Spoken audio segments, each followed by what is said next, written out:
Facebook thinking people would find it funny or that they would be proud of them. This is the story What's of the up, guys? pig hunters. In April of 2011, in Vero Beach, Florida, the mother daughter team of Janice and Ashley Ramirez reportedly bought a pig from a local farm. Unfortunately for this animal, they had no plans of adopting it as a pet. They had intentions to kill the creature in cruel fashion. The duo decided to use this animal as helpless prey for their dogs, with the stated goal of having the canines kill the pigs so that the dogs could learn how to hunt. Now, if that Which weren't one, the foil enough, variant or the spawn variant? the snout of the pig had been taped up and its limbs were somewhat bound as well. So it's not like it could maneuver to escape or fight back. The hog Yeah, tied none of them are the original. They're all variants. with nowhere to run, and the two women sicked their dogs onto the helpless animal, commanding the hounds to attack. At first, the dogs seemed Yeah, man. reluctant to mess with the Check my bin out. some coaching and jeering from the redneck ringleaders. These canines obeyed their owners and lunged for the pig. Now it's at this point where the mother, 55-year-old Janice Ramirez, feeling like the mauling was funny, decides to pull her phone out and record the animal cruelty. All while 21-year-old Ashley continues to provoke the canines into violently assaulting the defenseless animal. Detectives say Janice held the camera, recording nearly 6 minutes of the attack. Most of the video is too graphic to show, as the dogs appear to break the pig's legs and rip off its ear. The women can be heard coaxing the dogs. Do you see the pig's bear? At one point in the video, one of them calls it a massacre. They can be heard giggling and laughing about the hog's leg or legs being broken.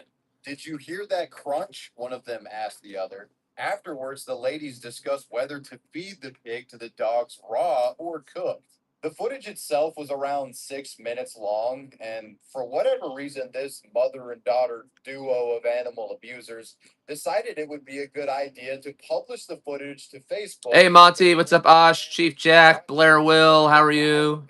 Welcome in, guys. Facebook. It's a place to go to argue politics, keep up with friends, and post animal mauling videos, I guess. On Facebook, Ashley would post under the video, giving some behind the scenes context in regard to their preparation for the slaying, stating that the reason for the duct taping of the hog was to protect their dogs from the pig's retaliation, as well as to muffle the animal's screams so it wouldn't attract their neighbors to the obscene operation.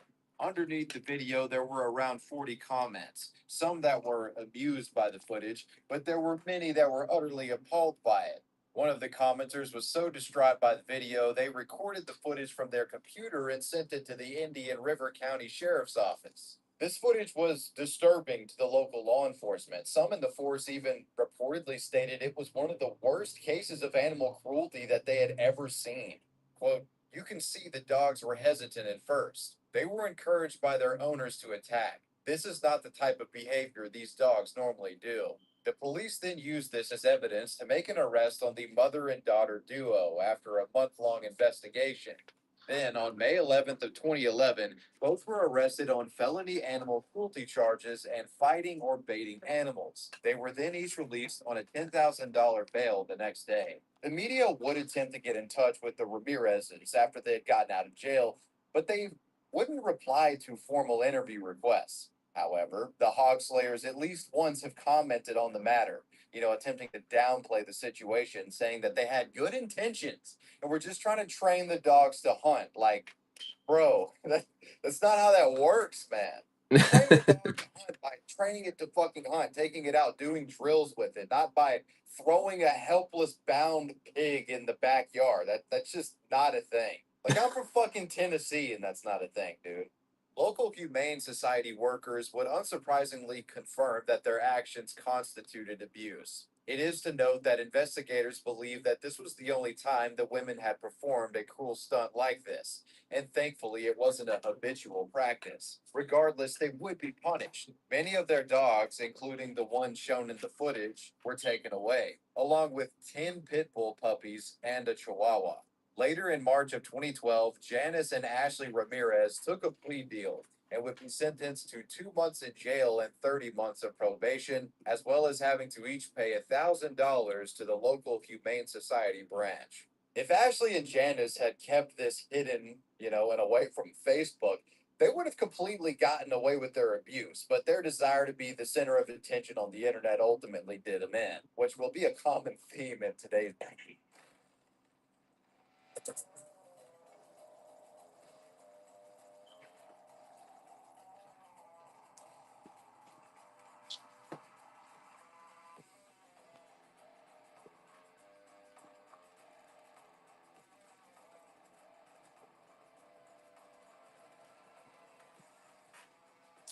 My asking price is 30 or best offer.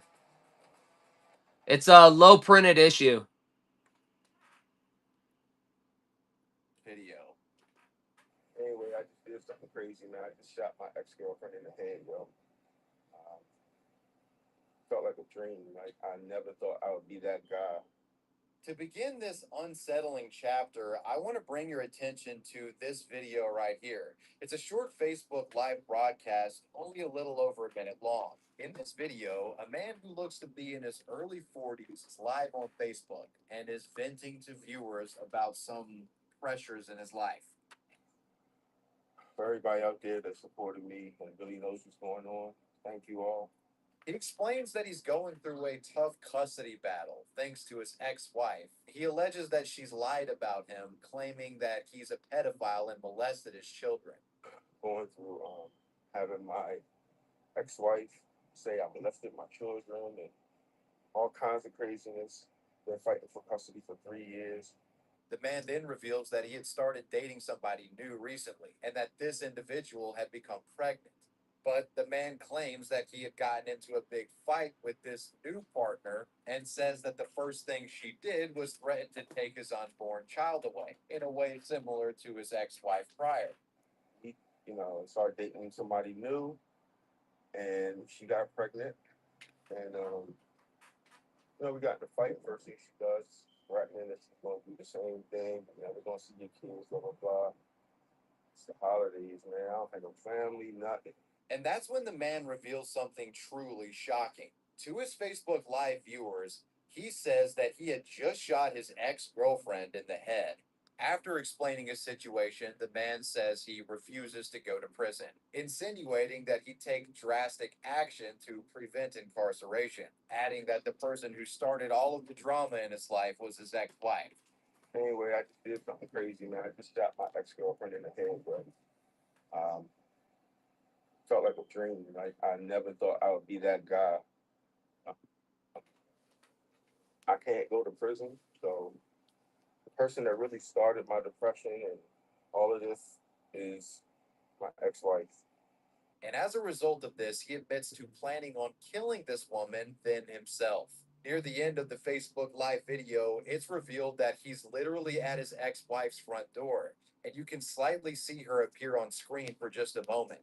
He says to viewers that he's got to go, puts the phone down, and the video ends with the man saying, "Today's the day." So she next, and then I'm going to do myself too. But I just wanted to say this to people: don't play with people's emotions, man. Don't lie on these men. Oh, here's my ex-wife right here. Today's the day. Many people witnessed this Facebook Live and were deeply disturbed, unsure of the veracity of his claims of murder. Sadly, it turns out that the live was no joke or barrage of empty threats. He did kill on that day. But before that, let's give some context. The man featured in this Facebook live stream is 44-year-old Rajay Sharif Black, who worked as a nurse anesthetist, and it's at this job that he met his wife, Wendy Natalie Black, who shared the same occupation as him. After their divorce, Rajay would deal with a lot of stress. Court records show that the man had filed a federal lawsuit against the University of Maryland in January of 2021, claiming to have been wrongfully terminated after exposing an unnamed doctor who had allegedly been stashing drugs in his locker. The lawsuit claimed that everyone in the hospital knew that Rajay was the whistleblower and had refused to work with them. He was then fired in April of 2020, and the lawsuit says he was forced to risk his life by working a nursing job, a normal nursing job in New York during the COVID-19 pandemic. Court records also confirm that Rajay had been ensnared in a custody battle since July of 2018, where there had been filings nearly every month over those years, the most recent filing being in December 7th of 2021. Several domestic violence cases listed against Rajay Black existed as well, with the latest being issued in April of 2020. The stress stemming from this custody battle came to a head on December 11th of 2021, when Rajay Black murdered his ex-girlfriend Tara LeBang in Baltimore. 1 hour later, Rajay then went on Facebook to admit his crime while standing in front of his ex-wife's apartment in Columbia, Maryland. Moments after this Facebook live stream ends, Rajay fatally shot his ex-wife, Wendy Natalie Black, then turned the gun on himself. Later, the couple's 2 children would be found unharmed in Rajay's gray BMW outside of his wife's apartment. He actually brought his kids with him. It has been reported that the children did not witness the murders and were placed in a safe environment after the fact. On the morning of December 13th of 2021, Baltimore police identified the body of Tara LeBang, and it was reported that a neighbor's Ring camera captured the sound of 6 gunshots during his attack. An ex-girlfriend who had dated Rajay in March of 2019 would say that he had severe depression but never got help for it. And when asked if she was ever afraid of him, she said no and that he was never violent. Many argued online whether Rajay was a cruel monster or a victim for losing his children and being pushed to the brink of madness. All that can really be said for certain, though, is that this is a tragic case involving children and is by far one of the most disturbing things ever broadcasted on Facebook Live. Well, you made it to the end. Let me know what you guys thought about this video down below in the comment section, and let me know who or what you want me to talk about next. I want to give a major shout out to my patrons. I appreciate you guys. Wavy Web Surf out. Peace.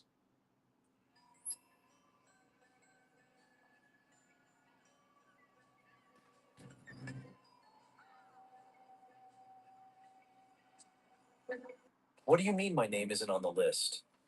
The registrar peered at his sheet. Your name is Carl, right? No surname since your family is dirt poor and unnoteworthy? I groaned. Yep, that's me. He spun the sheet around.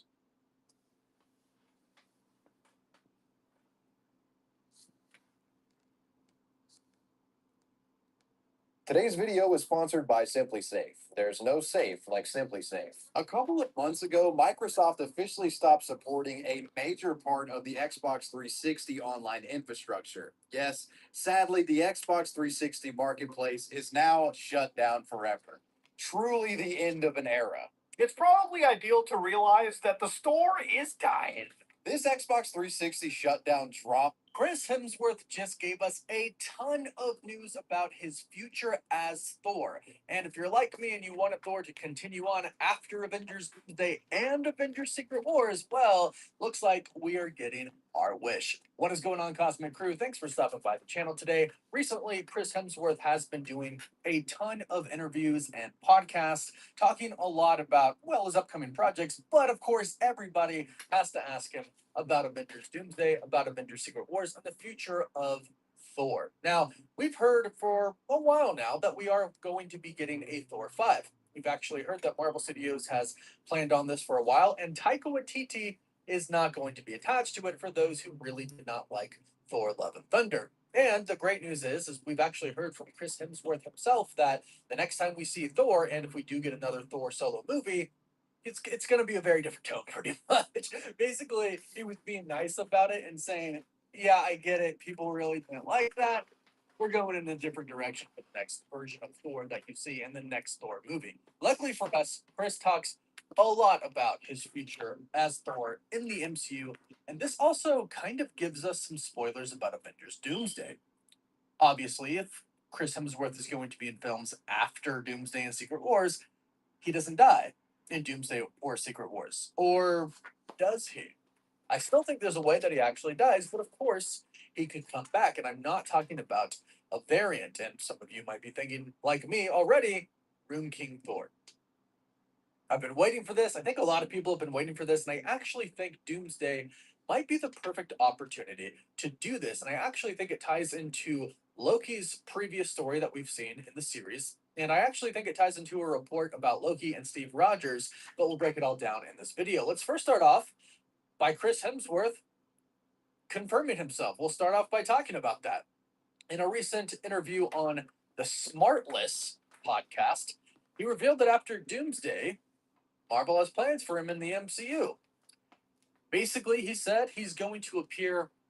This is after Doomsday, so it's not him saying right now, but he is saying that after Doomsday, he is going to appear a couple more times.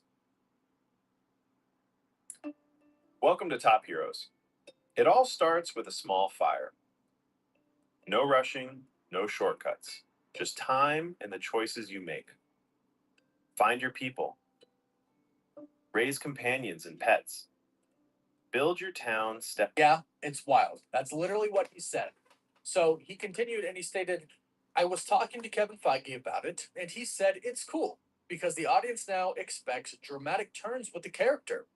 Whatever we do next, we've got some ideas to do something pretty unique again and hopefully different.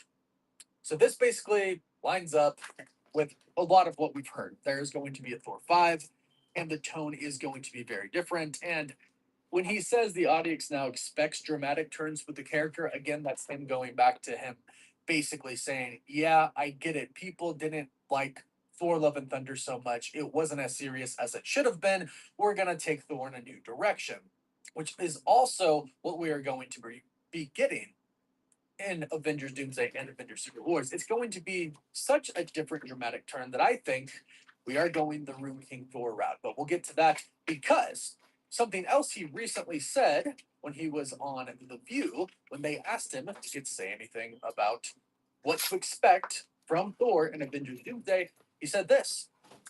Yeah, you get a taste for it here. The trailer was playing in the background. The trailer with him and his daughter Love, which is actually his daughter in real life as well, which is really cool. But he stated, talking about the trailer, yeah, you get a taste of it here. Talking about the trailer, there's a different tone from, I guess, what Love and Thunder was. Again, he has to make it very clear Thor is different than Love and Thunder. What I've loved about my time in the MCU has been being able to, every couple of films, really change the tone of the character. And some people, they found that a bit disruptive. A lot of people with Thor Love and Thunder again. But for my own sort of, I guess, artistic journey and adventure, it's been a blessing to be able to do that. This film, yeah, you see from the trailer, he's asking for help from his father upstairs. And there's a lot of pressure. And I can't say much at all. Then everybody laughs, and he started to say, every word I'm saying, I'm saying that's one too many. I can hear Kevin Feige saying, stop, stop, stop. So right here, I really, what stands out to me is when he says he's asking for help from his father upstairs, Odin, obviously. That's a lot of pressure. So when I hear that, it makes it seem like he's going to get the Odin Force. Because yes, that would be a lot of pressure. But I've also thought that because we've been hearing the reports about Thor 5, and it does seem like Chris Hemsworth really does want to play Thor for as long as he possibly can, I think that he gets the Odin Force, and eventually there is a new Thor in the MCU. They do technically recast, but they keep Chris Hemsworth's Thor in the new MCU as kind of the Odin figure. I think that would be really cool. But let's get into him surviving Doomsday and surviving Secret Wars. Like I said, he might not completely and totally survive, but he might not necessarily fully die. We have heard reports that Thor is going to go up against Doctor Doom and basically get his butt kicked. And I actually think it's kind of necessary. Now, this should happen relatively, maybe not necessarily in the beginning of the movie, but certainly before the end. Because I think it's going to set Chris Hemsworth's Thor on a path to essentially become Rune King Thor. So we've heard that he goes up against Doom, he gets his butt kicked, and Doom even grabs Mjolnir and throws it at Thor, like tosses it on the ground as Thor is laying on the ground, and basically says, come on, God of Thunder, I expected more from you. Now keep in mind, if Doom has really been traveling multiverse, he's probably fought other Thors before. He's probably fought a lot of other heroes before, including the X-Men. And that's probably why he's getting the Avengers to take on the X-Men, so he can basically get them to destroy each other and he doesn't have to do that much work. But during this fight, I think that's when he realizes, I don't think he dies in this fight. I want to clarify that. But I think this is where he realizes that him as he is in that moment, he cannot defeat Doom. And I believe that prayer that we've seen in the trailer might come after he is defeated because he seems very scared. He seems very nervous. He seems like he's talking to Odin, asking for help because he knows he can't win the fight because he's already fought him, and Doom wiped the floor with him. But I think that does lead him to getting the Odin Force, and it eventually leads him to becoming King Thor. I think that might be what we're leading to for the MCU. So this is going to lead to a sacrifice. Now in the comics, he hangs himself from the egg.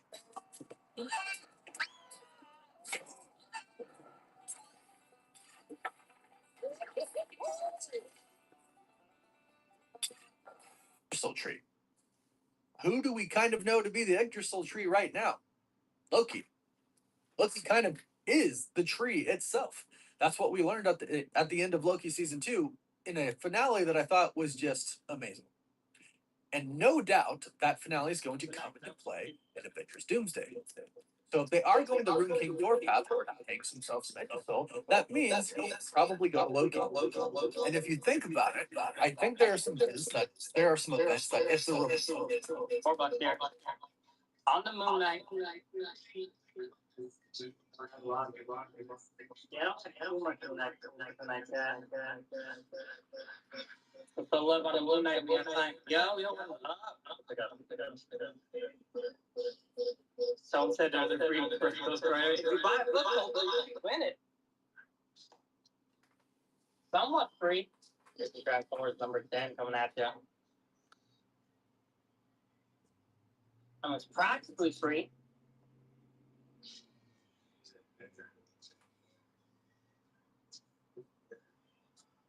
Transformers number 10.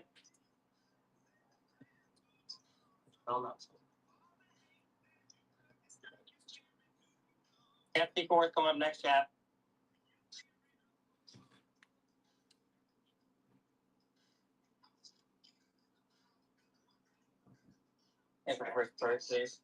Here is Marvel Secret Wars number 12 in a movie. Got some stains right there, Cap. Doom cover. Yeah, thank you so much for the tip. I really appreciate that, homie.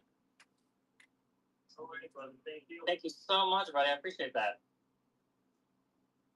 Everybody go follow my boy. Secret Wars number 12, chat. Doom face reveal.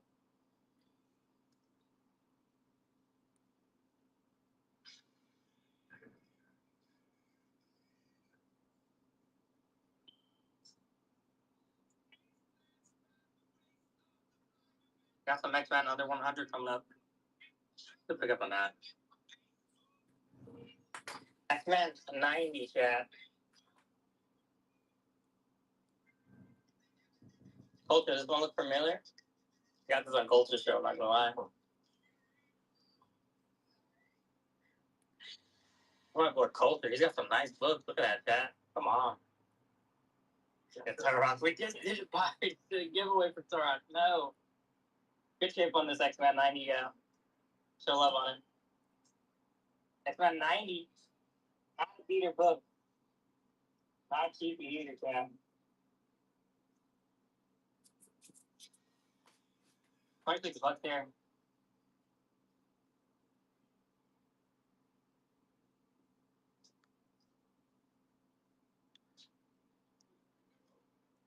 $38 now.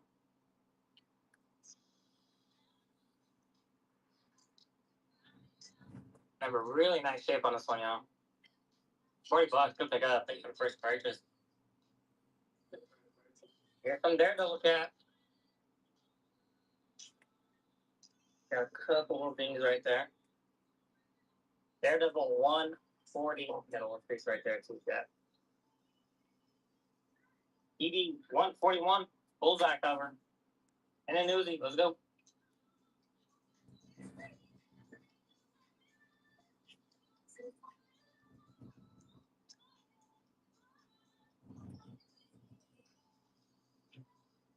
I got some good Daredevils tonight, chat. Stay tuned. Stay tuned. Like Daredevil. To give it $16 on DV to pick up. I'll take for the first purchase. This is on Fantastic Four.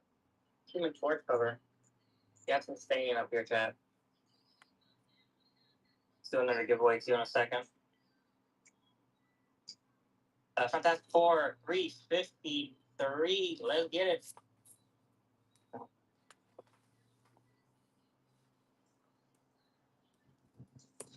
$2 here. $2 here, y'all, to get in the buyer's giveaway. Great deal. Y'all, that's close to $1,000 book, y'all. Let's do another giveaway. Just to let y'all know. This is for another giveaway, so it's a giveaway. Let's go. You have any more saying? Yes, I do. Which one's more McFarlane? Connor McFarlane book. SM 325 chat. Nice shape.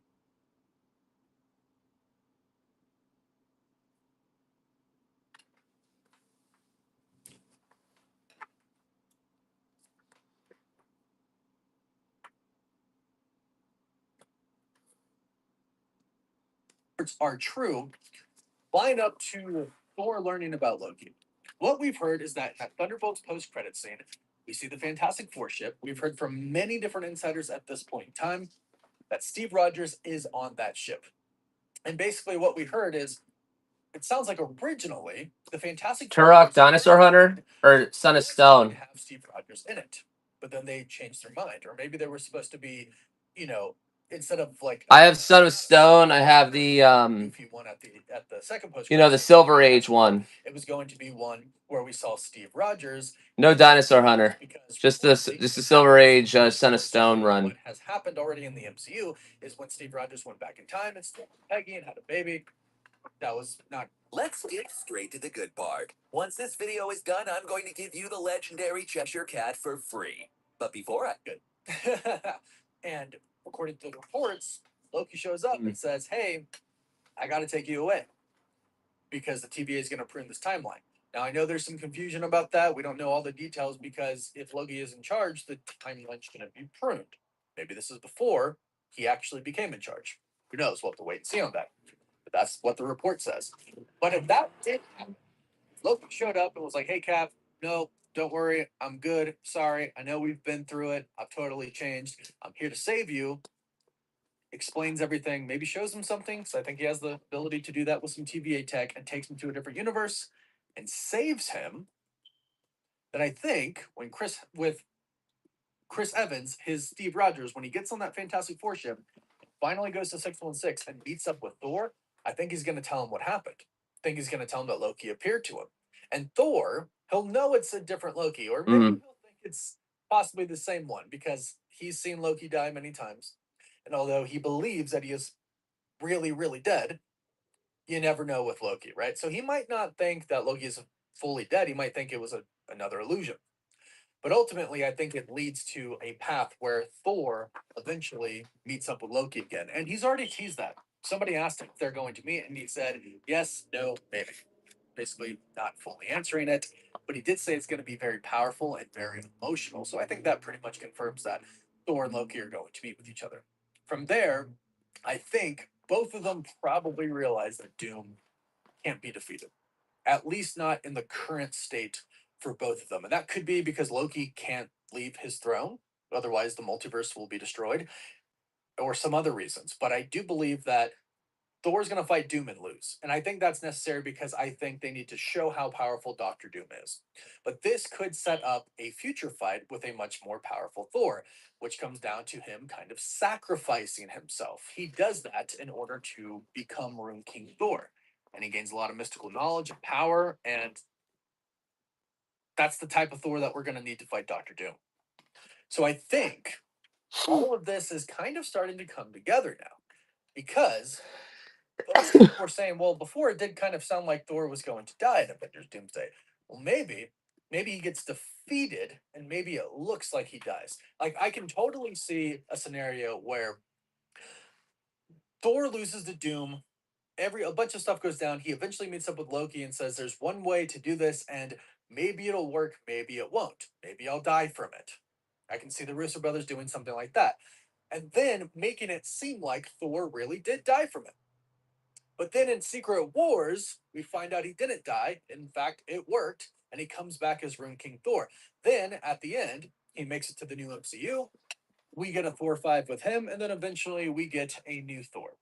That's where the MCU reset slash soft reboot gets kind of interesting because we're dealing with some characters going over, some characters not, some characters being recast. Like it sounds like the entire original Avengers are probably going to be recast. Kevin Feige said eventually they will recast Captain America and Iron Man. So I assume that means they'll recast the Hulk and Black Widow, some other ones. We'll have to wait and see on that, but it sounds like Thor is surviving, and we are indeed going to get a Thor 5. I think it would be cool if Thor 5 kind of was the first movie after Secret Wars, and it's his point of view of what the new universe is. And it even showed us a new Thor, and he could state, yeah, like some of us survived, and he remembers because he could have, power of the All Fathers, he could have the Odin Force, whatever it may be.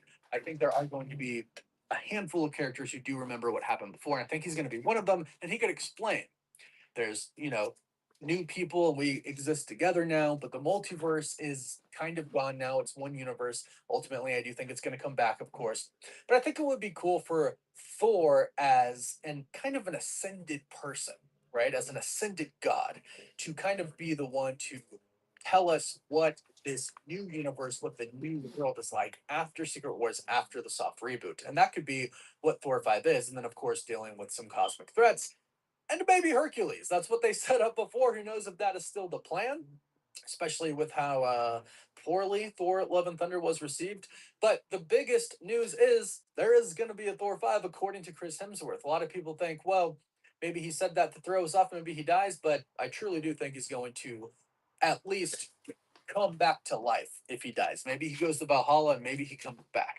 But I do think we see Rune King Thor in Avengers Doomsday or I guess Secret Wars. I think he could sacrifice himself, almost die like he does in the comics, and then ultimately come back. And in the comics, actually, he's kind of outside. Not, he doesn't really return for like a few years, a couple of years, I think, and then he finally does return. So that could be what happens in Secret Wars and Avengers Doomsday. But go ahead, let me know your thoughts about this in the comments down below. Are you excited that Chris Hemsworth is going to remain Thor for at least one more project after Secret Wars, or do you think they should just recast? Let me know your thoughts in the comments down below. Please don't forget to like this video and subscribe so you don't miss out on any of the latest MCU news. And you can also find us on Instagram, Twitter, Facebook, Snapchat, and TikTok. And as always, thank you all so much for watching.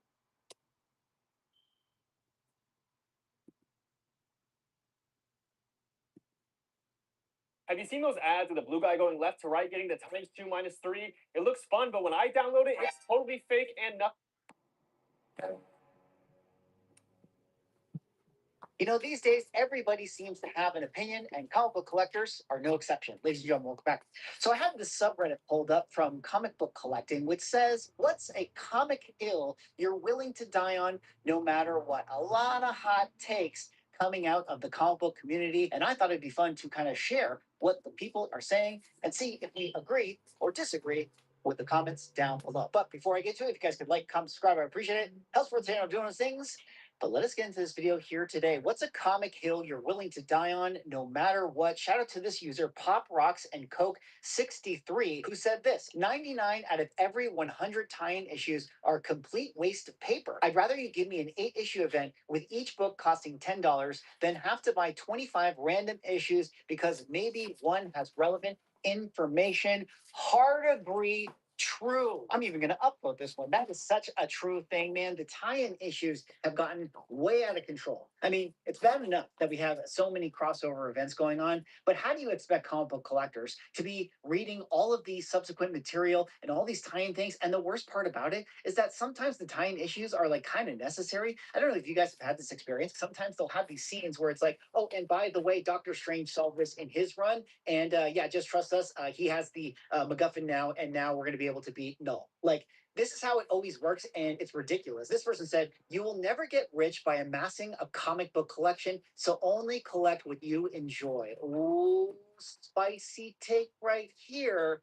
Now, on the surface level, I do agree with this. You will never get rich by amassing a comic book collection. That being said, however, it is true that there are a lot of people in comic books who have gotten rich. Now, the question is, how do they actually do it? Well, those people sell comic books. So if you're somebody who is willing to buy comic books and actually sell comic books, you actually can get rich. I mean, we're not talking like, tech money over here, but we are talking like, a small fortune. There are a lot of people in the comic book hobby that have done very well for themselves. You would actually be surprised, like how many people have made decent fortunes selling comic books and collectibles and things of that nature. That being said, though, the key word is you have to sell, which to the spirit of what this person was saying, I think that they're kind of just implying that if you just go into a comic book store and buy every single issue every single Wednesday, that somehow miraculously all these comic books are going to be worth $1 million one day. Well, that's absolutely ridiculous. That'll never happen that way, but people can make money in comic books. This person says the amount of variant covers have gotten absolutely out of hand and more often cash grabs. True. Another one gets an upvote from me. Variant covers have gotten out of hand. Every single book has variant cover these days, and it's ridiculous because not every single book needs variant covers. I mean, I miss the days when you could just have a cover A. And not only that, you could just have a cover A that actually just shows what the story is. It's not some portrait, it's not some like abstract different version of like what's going on in the story. It's not a Spider-Man comic book that has Wolverine on the variant cover. It's nothing ridiculous like that.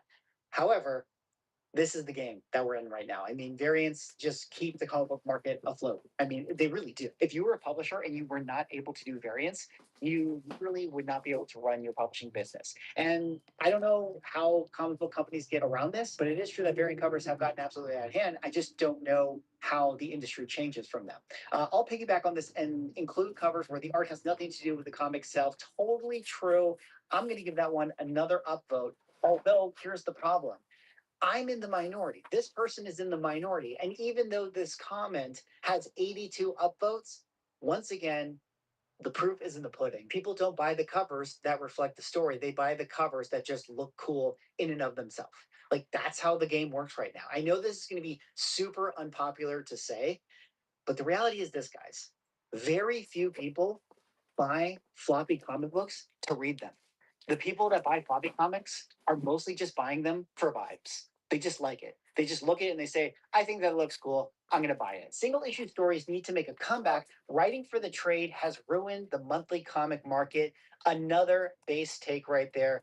100% agree. Although I'm going to do the thing that you guys always hate when I do. And that's just to say, I don't know how you get around it. I don't know how you don't write for trades because trades is where a lot of publishers make their money. I think that this is why you're seeing a rise Yeah. of independent comic books. You're seeing a rise of crowdfunded comic books. And that's where most of the people who just enjoy the reading and the storytelling aspect of sequential art are going towards, because as far as the big two are concerned, that's just not how they can operate anymore. I have a hill worth of comics and I'll probably die on them. This one is interesting to me. And I feel like, I've had this conversation on my channel a few times where, guys, we are just shepherds of our comic book collections. We're all going to die one. That's the truth. And are we really going to take our comic books to the grave? I certainly hope. I definitely think that everybody at some point needs to have an exit strategy for the comic book collection, whether it's worth $1 million or worth no dollars. You got to figure out what to do. You don't want to just leave it to your friends and family and just have them deal with it. I think it's important that everybody takes a little more interest and accountability into how they're going to exit their comic book collection and not just die with it. This person says CGC and slabbing has done more harm than good for the hobby. Oh man, here it is. Swaggle Shill is gonna have to make a comment here. But guys, I gotta disagree with this one. I know that this is the hill that a lot of people are gonna, stand on. I know that there's a lot of people in the comments that are gonna say grading is a scam, and I get it. I totally get it. But I just don't think that this is true. I don't think that grading and slabbing has done more harm than good for the hobby. Just talk to anyone who has been collecting since the 80s and 90s and things of that nature. They'll tell you stories about how much people were getting ripped off from dealers by getting sold restored books, getting sold books that had coupons cut out, pages missing, all of those things. Like dealers were having field days ripping off uneducated people back in the day. And it wasn't until grading came along where grading was actually able to save a lot of those buyers. And with the online world that we exist in now, like you wouldn't really be able to operate and buy comic books if you didn't have a grading third party company that was at least giving you a general ballpark vicinity of what a comic book is graded at. Do you see how I use words like vicinity and ballpark? Because I get it, guys. I get it. Grading is not perfect, but it is giving you a general idea of what a comic book is graded around. Are there a lot of growing pains that grading has seen? Yes. Are there a lot of second and third order effects that have emerged from grading that have been banned from the hobby? Yes, again. But has grading solved a lot of issues in comic book collecting? Yes, it has. Has grading supported an ecosystem for a lot of comic book stores, a lot of artists, a lot of signature series and signing events and things of that nature? Yes, it also has. So there's good and there's bad. And on balance, I actually think that grading has been a net benefit. A grading case looks terrible. I'm going to say that I agree and disagree with this. I think that in some aspects, a graded book can look pretty good, but it kind of just depends on what it is. Signed books are probably better when they're graded. That's just my personal opinion. I think certain books that are really low grade and falling apart, I'd rather have them slabbed, especially if it's like a book that's like a golden age book or a blue chip silver age key that maybe has like a spine split. I don't know. I think it just depends on the book for this one. If prices go up any more, the entire business can collapse. Restating a series over at number one with the same story or creative team is a scummy thing to do. I agree with this. Comic book prices are way too expensive, although I do think that they are just catering to whales at this point. And restarting series with number ones, but it's like the same story or like a different creative team. Like I just hate that. Like I think it's so lame. Like, just constantly doing a relaunch and all that sort of thing. It's so dumb. Digital recoloring sucks. I don't really have too much of an opinion on this. I mean, maybe you guys have an opinion on it. Barcodes on the cover are ugly, thus directs greater than Newsies. Totally agree. I like the look of directs more, although Newsies do sell for a premium. 99% of all comics printed after 1990 are worth $1 or less. Dang. Hard disagree. I don't agree with that at all. I think that there have been a lot of cool keys, a lot of awesome comic books that have come out in the last 30 years of comic books. I mean, even books in 91 and 92 and 93, like there's great books. Like, I mean, do we really think that Spawn #1 is worth $1 or less? I mean, that was just the first one that came off my head. It's worth at least $20, guys. I mean, we can agree with that, right? Spawn is a cool book. All the J. Scott Campbell, Psylocke variants and like the lizard cover, that came out in the mid 2010s, those books are awesome. And even some of the modern comic books are awesome. I mean, is Absolute Batman 1 worth $400 in a CGC 9.8? Probably not. But is it worth more than $1? Absolutely. I totally do not agree with that. You can tell this person is definitely an older comic book collector. And actually, I want to do more videos about this. The civil war that I feel like is going on with like the new collector versus the old collector. What is it about old collectors that just hate everything modern? And it's so crazy to me that people get so mad, like the dork stuff. Obviously, it's funny that people are FOMOing into this book and they shouldn't probably be doing that, or people are overpaying for it. But at the same time, like, why are people so angry? Like, people get so mad about this stuff. I actually kind of know why they get mad because they need you to buy their bags. They don't want you to buy modern bags. So a little bit of the video that we have to unpack a little bit later on. That's another topic, another video. Blind bag comics are stupid. Totally agree, guys. I'm sorry. Blind bags are stupid. I mean, like, shout out to all the people who watch my channel. I know there's some blind bag people out there. Like, you know, I love all you guys and all that stuff. But let's be honest, we know why we're doing the blind bags, right? We know what we're doing with these things. We're doing it to get sales. We're capitalizing on the trading card degen behavior, and it works. It works. It's fun. People like it. People like to gamble. They like to rip stuff. But at the end of the day, it is stupid. Homage covers are lazy. I agree with this as well. Homage covers are lazy, but at the same time, they sell. I mean, this is the you know what I'm finding out about a lot of these hot takes, and maybe you guys agree with this. The reality is that there are so many things in the comic book market that have manifested that are consumer unfriendly. You know, the constant rebooting of number ones, the constant selling of variants, the constant increase of prices, the constant tie-in issues, homage covers, blind bags, all of this stuff is consumer and reader unfriendly. But all of this stuff causes people to buy comic books. So I don't really know what you do. You know, but this is the enshittification, my favorite word, of the hobby. It doesn't just have to be in tech. Everything works this way. You know, you get a bunch of people, you invent a new thing. It's a great company. They provide a great service. You know, people really get on board. You get a bunch of users, and then you got to monetize. And then once you monetize, you got to monetize even more to the whales. And that's how we get all these things that people don't like anymore. Even if you feel the need for new first issues, please include the legacy number somewhere on the cover. Oh my God, this person is a real one. This is the real hero right here. I gotta upvote that. I mean, this is such a practical thing for publishers to do. Can we please get legacy numbers on our comic books? Like, I understand you got to do a reboot, you got to do a new number one for Spider-Man or whatever the case is, just to get a pop in sales, or you have a new creative team, and that's the mechanics of it, and whatever. That's just the way that the world operates, and people buy comic books. But can we please get legacy numbers? I mean, they did do legacy numbers, but sometimes they don't, and I don't know why they don't. Just continue to do it, okay? We are collectors. We like to know that this is issue 1277, even though it's a new number one. Todd McFarlane is a scumbag. He's always been an egotistical jerk, but he's dirty as well. Whoa, shots fired at Todd McFarlane, 25 upvotes. You know, that kind of goes back to, you know, the signature debacle that we had with Todd McFarlane, where a lot of people were, you know, quick to say Todd McFarlane did them dirty with their signatures. Comic bags should be taped horizontally, not vertically. Oh my God.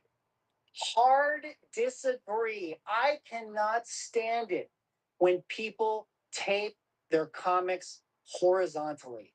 Let me tell you a little something about horizontal taping, okay?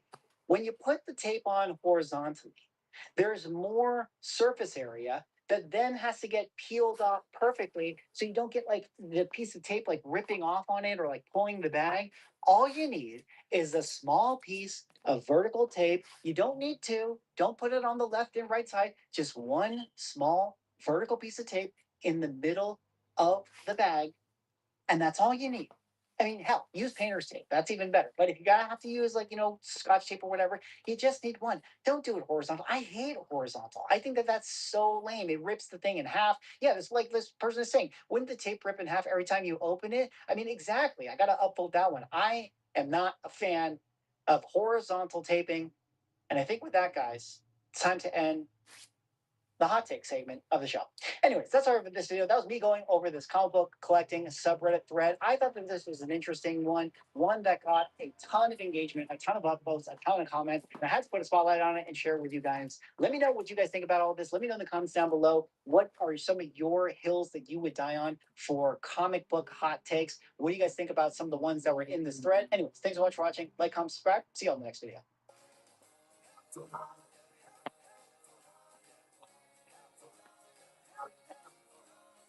We want to help you get I've been buying and selling video games for over 20 years, and it has allowed me to build my dream collection of Pokemon cards, video games, and consoles that I've wanted ever since I was a little kid. And as a kid, there was no better place to find all that than Toys R Us. And I have great memories of going to this local Toys R Us, buying Pokemon packs, and ripping them in the parking lot. But my favorite part of the store was the video game section, where I spent hours exploring with my brother and playing the newest Nintendo games on all the kiosks. I honestly enjoyed going to our Toys R Us even as I became an adult. That is, until it closed forever.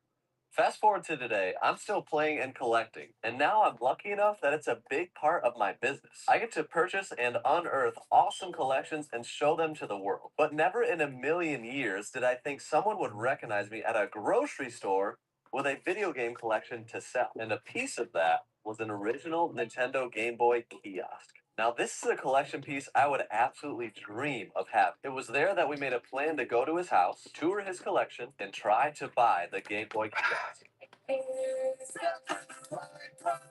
So we have arrived, and I'm here with Gary, who we met at Meyer, which was awesome. And you were like, I'm the guy with the Game Boy kiosk. Yeah. And I am super intrigued by this thing. This is beautiful. Gary, I don't know if you know, but one of my ventures is to try to collect every Nintendo handheld ever made. Okay. So that's been kind of the last couple of years I've been working on that, and it is a huge project, massive venture. And this, I got to hear the story on this. How did you get it? What's it from? It's a beautiful, beautiful piece. A friend of mine worked at Toys R Us, and Toys R Us was getting ready to close and all that. And he knew I collected video games, and he said, I got a present for you. And he brought this over. No. And I will say from probably 2003 to 2005, it sat on our kitchen counter and always had Tetris going on it. No way. Yeah.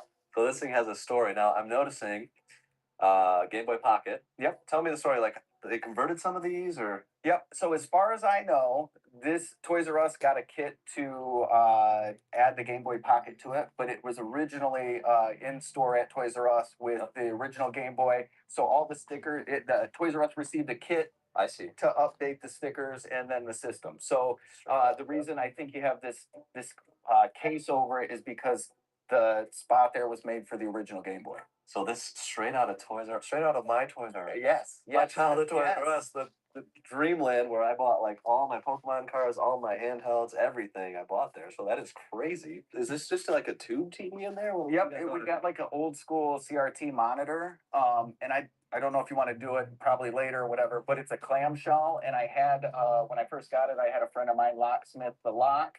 So it opens this way. So when this piece comes off, then this piece opens up.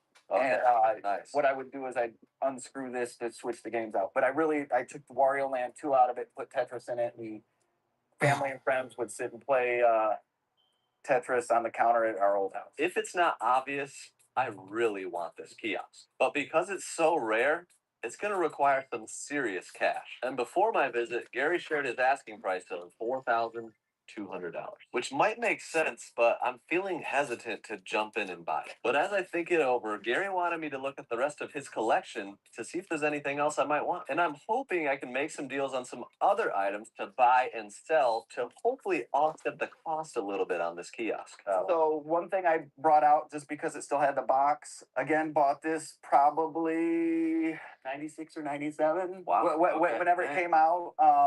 I played a lot of the Comic Zone on it. I played a lot of columns on it, probably. Nintendo Switch right there. Yeah. So it 8 batteries. I did have a cord that powered my Game Gears in this, but it's one of those things that I have the box, and I hate to say where I'm at right now, emulation is a lot easier than making sure all this stuff works. Yeah, So these can be finicky. That is a clean box, though. Love Yep. that. So there's that. I pulled doubles of the Pokemon Santa Cruz blind bags. So I've got 2 Charmeleons. So I know you're into the Pokemon stuff, so I brought that out. These are the original display cases that were at KB Toys. That's got me pumped up. That is So, awesome. I have those. They're in real good clean Straight shape. out of 1999. Right there. Let's go. And then I have Tips for finding a good RPG. If the game doesn't try to kill you in the first 5 minutes, it's probably boring. It's not about how hard the same for the Final Fantasy VII, but again, that box is pretty dinked up. And then I'm a local artist in town, and I Heck wanted to make sure you had some stuff to take away. So I got you one of my prints of my Teenage Mutant Ninja Turtle pieces. That is And this was made from the original artwork that I used to make these guys. Look at that. So, and then I also have some other random little art pieces that I've done. So So, Gary, my fine motor skills never really got developed. So seeing stuff like this, Yep. you being able to do that just Yep. blows my mind. I couldn't even fathom. Look at that Gyarados. yep, My son's favorite Pokemon. That is so cool. Oh yeah, it's one of my you're next. favorites too. Yeah. So, And you mentioned that you actually have a couple of murals like in our city. yes, yep. If you get a chance to check them out, there's one on the art center. It's a giant pink flower cat head. And then on the side of the old Horrocks, there is a koi fish mural. This is one of the early prototypes for that mural. So, Oh, wow. it's all spray paint and straight edges, and That's then so cool. there's a big version of it on the old Horrocks building downtown. Well, let's continue the journey. This is my storage and all our hockey stuff side. So I tried to pull Nice. everything I could Okay. out of here. And then this side is my art studio gaming hangout. Here we are. So I pulled everything Okay. out back there. I was telling you I'm hooked on the Famicom stuff right now. So Tell me about this studio / Yep. gaming hangout. yep. So whenever I'm not doing my normal work, I try to create art. I got the weird old school kids table. My daughter sits down here and we make art together, and I Love paint, that. draw, Yeah. play games. It's a great hangout spot. I'm definitely digging the pegboard here with some of this stuff. You got Bucky O'Hare, Masters of the Universe. What's your favorite IP that's on the wall? Crystar, because this is Really? my Game Boy, I guess. That was a toy line that came out when I was a kid. Yeah. And they've actually started to remake. I don't have any of them down here, but they show up in the Marvel Legends figures occasionally. Jesse, have you seen these? I have. I do a lot of toys, collectibles, action figures, stuff like similar to this stuff. I obviously enjoy seeing it, but it's in my wheelhouse. Yeah. So Crystar is my favorite. I would also say Vehicle Force Voltron. A lot of people don't realize that when the U.S. brought it over, we got the Lions, we got the vehicles, but there's a bunch. They're just repurposed Japanese things. Mm-hmm. So we threw an American name on it, like Transformers. That was somebody's idea to bring a bunch of stuff together, and all of those toys were separate toy lines in Japan. So Rangers was one as well. yes, yeah. Yeah. So Gary, I'll be honest. I always thought it was TriStar.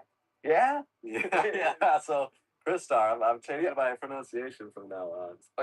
Occasionally, I'll do artwork for local bands or anything. So I do pixel art. I do. That's a Pokemon. band shirt right there. Yeah. That is sweet. Yeah. Oh, that Alakazam is fantastic. And then these guys are pretty cool. They rotate. That was for our art show. This is probably all Sega. These two are my favorites. Joe Jim and Earl. Yeah. Let's go.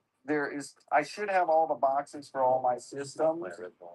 Yeah, that was the one I played the Gen 3 Pokemon on. Okay. ColecoVision and Television. Oh, Pokemon Yellow there. That was. Oh yeah, the green. Yeah. We never got. Love that box. So I was going through one of my boxes, and I have an unopened version of this that I sold to the card shop, and they're like, Chase will love this. And I was like, can you put me in touch with Chase? And I felt bad, but they're good guys. I've sold some Pokemon cards. I've sold, I think I've sold some Sega Saturn stuff there. But Frankie and Clayton. yes, I love them. They're good guys. So they are. the closed Neo Geo Pocket that you purchased from them was mine originally. That was So, okay. Did you actually play one of those originally? yes, I love that. Wow. That when I was in high school, that was the system that I guess the rich kids had, and Okay. the Neo Geo and the Neo Geo Pocket. I don't know if you remember. Or I don't. That's one of the consoles I don't have, but that thing was chunky, and those cartridges are huge. They're like books. Oh yeah, giant. Yeah. Sure. Yeah. Console. PS1. Oh, nice.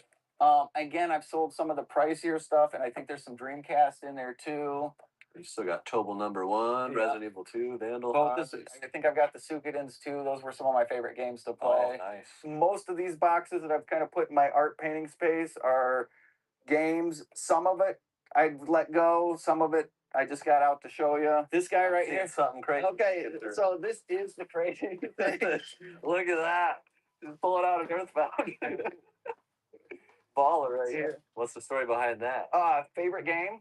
Bought it from KB Toys. And I love played the it. game, too. Played it all the way through in one sitting.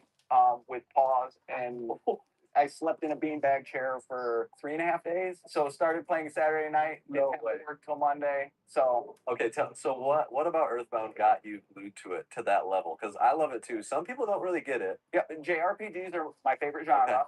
Okay, yep. This was the first one that wasn't fantasy and was like everyday real life.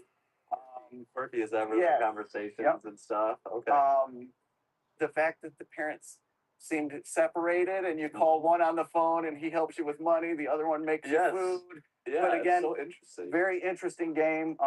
Connected with the characters, the visuals, and I think I was already making pixel art back then. But this is the game that made me fall in love with pixel art. So Really? yeah. So cool. It's kind of changed. I mean, this and other inspirations have Yep. changed the trajectory of like what you do in your free time consistently. Yes, For yeah. years. And as you can see, Gary is an absolute legend. And he has some really awesome stuff to look at, but he wasn't sure what he was willing to part with. So I decided to find a few items that he for sure doesn't want anymore. I'm iffy about Pokemon stuff because I love Pokemon. I collect the Nintendo black box games and stuff. If I have more than one, I'd probably get rid of some of it. So I think I have a handful of the advances. I guess it's the stuff that you really want. We can set it aside and chit chat and Sure. yeah. Sure. And then this stuff goes, some of this goes way back. So then we get into weird systems. Oh man, yeah, that's different. So all the different Pong Oh, the variations. Telstar, I've seen that one. Yeah. These are empty boxes. It seems like Gary's got the games in various drawers or whatever, but these boxes are in amazing condition. Look at this. Really clean. One of my favorite boxes ever made right here. That Metroid Classic NES series. That thing is minty. Minty, look at that. Link's Awakening. I bet you that still has the thing on the manual. How did I know it would? Still attached. You don't see that every day. Normally people ripped it off. Some of the older stuff I had, or was family stuff that I played at other places. Most of the Nintendo On stuff is either from when I was a kid or friends when I was a kid. So the stuff that's in real good condition is mine from it being a kid or young adult or whatever, college. Okay, a little third party screen for that. This is always a cool one, I think. The IntelliVoice. Did that actually work well? It sounded like the classic computer voice in television. This is Box GG, and it is a website where you're able to spin on boxes and Master things, huh? And I think these are just Colecos, and the Coleco, That's the Fairchild Channel F, It's the channel app. I think I've only seen one of these like one. the Bally, one of the earlier ones. Yeah. Oh, TI-99. Yeah. Moon Ranger, the black cartridge. That's definitely not one you see every day. Pretty pricey one too. You got Bomberman, Kirby's Adventure, Ninja Gaiden 2, Adventure Island, Bible Adventures. There's that Metroid for that box we saw. See Street Cop, Mickey Mouse Cave, Batman, TMNT, PS1 Twin Shock, just a giant 1v1 fight stick. Yeah. Okay, Turbo Graphics. I don't know if I've already said favorite system. Probably my favorite system just because of the hue cards. So to me, that is by far the coolest game format they've ever made. Okay, favorite game on the Turbo? Airzoink. Yeah, Airzoink. Okay. Yeah. Yep, that one. Nice. I'm a big fan. Good. Big fan of JRPGs, but also shooters where you power up a person, vehicle, plane, whatever. Oh heck yeah. And to this very day, I don't know why Alex Kidd did not do as well as Mario, because I think that's another unique system too. They just had to make the fast blue guy to succeed apparently. Yeah. And it's weird. I don't think they made a version of the Fast Blue Guy for the Saturn. Right. Yeah. I don't know if there is a Saturn. I was hooked on Knights, the little flying. Yeah, Nice into Dreams. Yes, yeah, Yeah. Maybe Sonic R on Okay. on Saturn. Yeah. But did not ship, nearly I as don't think many. it shipped with it. I don't think. I don't. Certainly not a just Sonic the Hedgehog. Yeah, not many. That's interesting. No other system didn't do all that. So just just stuff from over the years, more in television. I get a kick out of this a bunch because Oh, yes. this was on Jason Momoa's store in the Minecraft movie. Oh yes. So it's just one of those things. Wild accessories. That was the The marble. marble bag. Yeah. We got marbles in there too. I think it's this thing, Okay. and it held them and distributed them, but I don't know if me and my wife ever played the game. Okay. Yeah, I thought the marbles were cool. Nice. This is probably the best binder I have, and I think there's some good stuff in here. There you go. It's not first edition, but it's the base set. I think that's full base set. Oh, nice. Just complete base set showing. Yeah. That's awesome. If we go into other stuff, I think too. yeah, yes, the first edition. Oh, there you dark go. cards. So So you got the hollow and the non-hollow. Yeah. And the Dark Dragonite. Yeah. Plus Raichu. Dang. That was a um, good page of Pokemon right there. Ooh, Blastoise. I don't know where the shiny Alakazam is. I put him in with my magic cards because I used it as a token for commander or something. Okay. But I know it's around, but Nice. those are there. I think this is all Japanese cards. This guy might be pricey, and these two might be pricey, but everything else is pretty much just Japanese. And this one I picked apart. I think I sold a lot of these to the card shop. Is this stuff that you want to? Yes, definitely. Okay. Yeah, the Pokemon cards, definitely. So however you want to do, whatever you want to think about. Yeah. And we can do multiples, you know, we can focus on one if you want to come back another time or whatever you want to. Well, I would say like the area I'd like to start is Yep. just if all the Pokemon stuff's available, you Yep. could start there. Yep.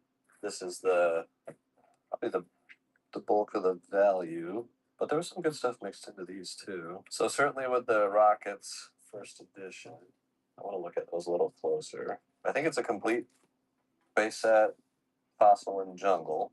Or bits and pieces of Are these close to it? Yep, yeah. Okay. Because there's a chance that I pulled out. So like these guys may be in my other binders, or I may have sold some of the stuff. Now, were these like you've had these for a long time? I opened them in the pack and put them in there. Craziness.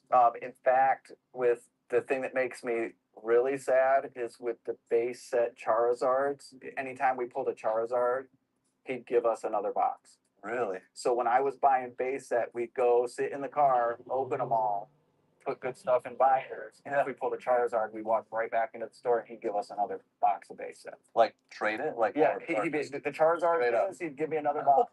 Wow. Have you had time to kind of think about what you might want for the Card wise, I know, like, just if you didn't take anything else, but if you were interested in like this and you know these guys, I've thought about that. I was thinking for this, and I guess that he's not worth much if it's not the shiny. Probably close to a grand.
This is Gotham Air One report again. Things are actually quiet for once.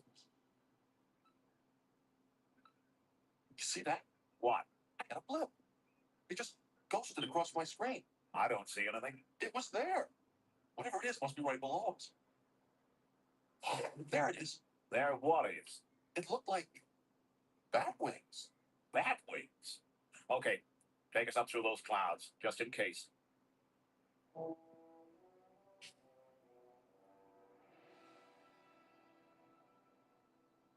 Sorry, kid. There's nothing up here. I swear I saw it. Something was flying around up here.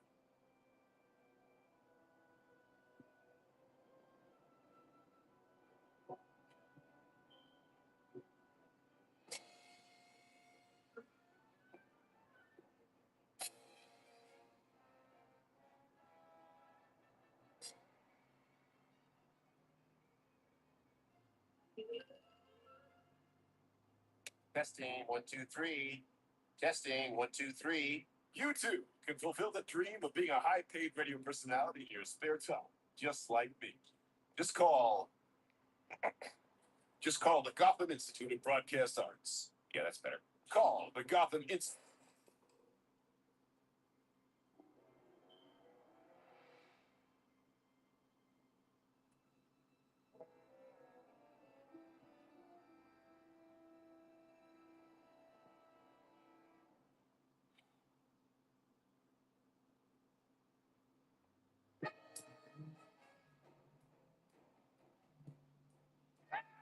Get away.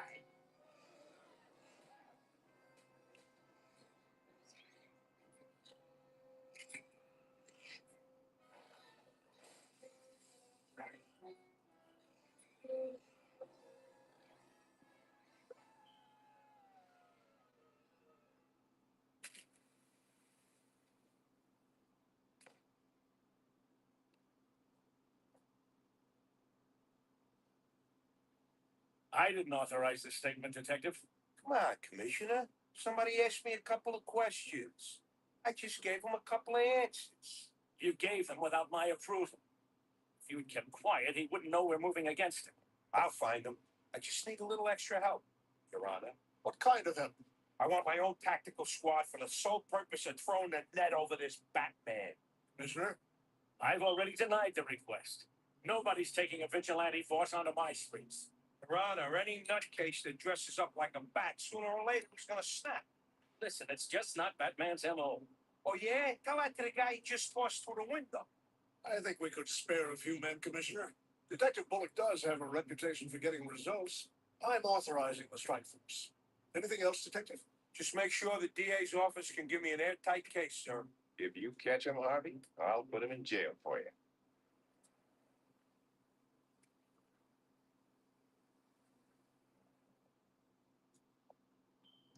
Gotham police declare war on Batman. I gather you'll be meeting hunting friends and influence people. Somebody's setting me up. What? Heavens. You mean it wasn't you tossing guards out of windows last night? I only toss butlers, Alfred. Look here, there were 2 very quiet burglaries at other pharmaceutical companies this week. Nobody hurt like last night. But chemicals stolen, just the same. And you suspect a pattern. Only one way to find out. I'll cancel Master Bruce's rendezvous with Dan, was it, sir? Yes, Alfred, do that.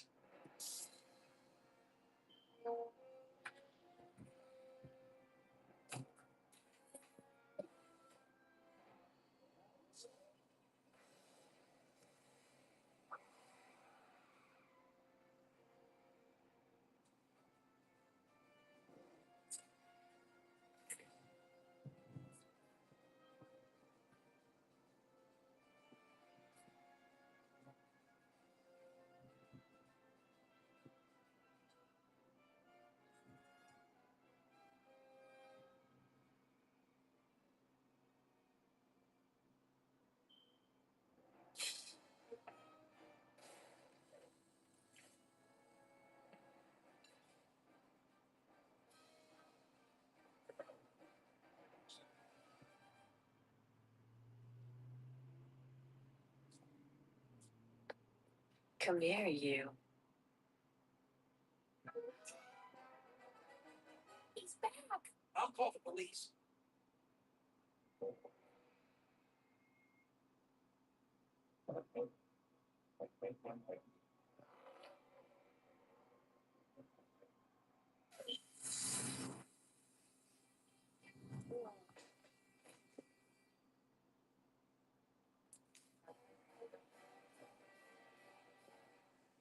Detective Bullock. Calling Detective Bullock. Yeah? The Batman's been sighted breaking into Phoenix Labs. Thought you'd be interested. I want my squad there, backed by choppers and as many officers as you can get now. You're mine.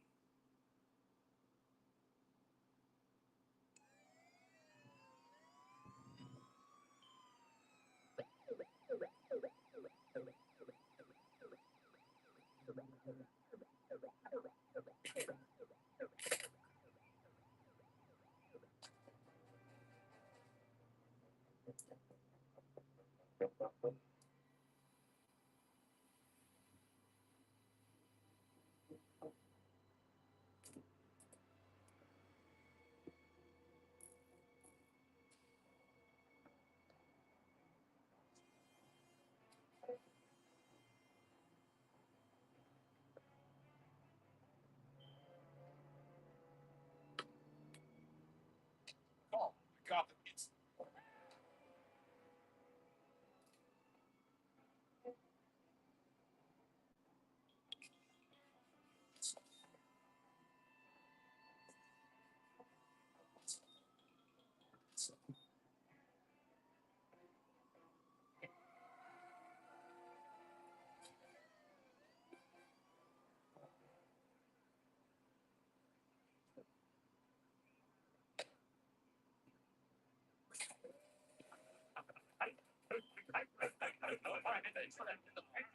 All right, you jokers, pipe down. He's in there. I want it by any means necessary.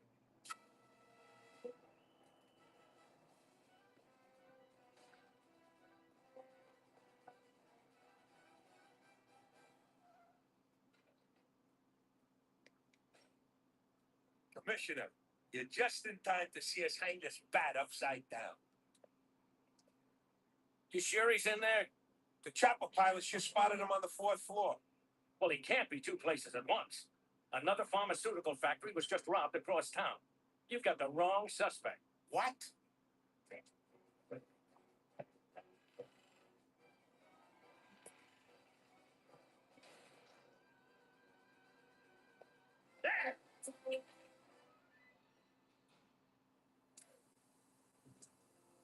Gas attack. Hold your masks.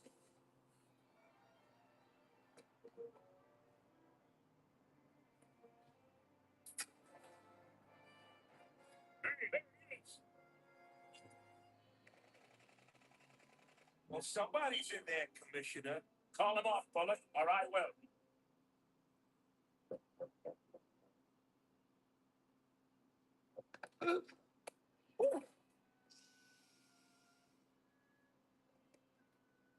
The bat's got to be in there, sir. What do you think? Tear gas? We'll smoke them out. Okay, men. Ready with your masks.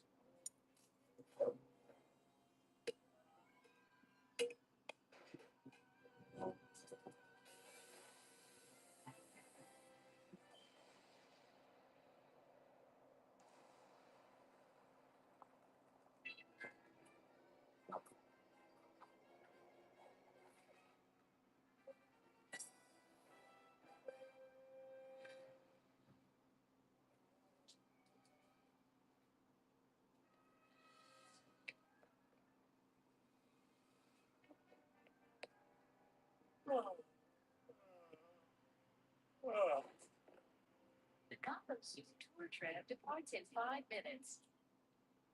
Adventures in Chiroptery at the Bat exhibit will begin in 30 minutes.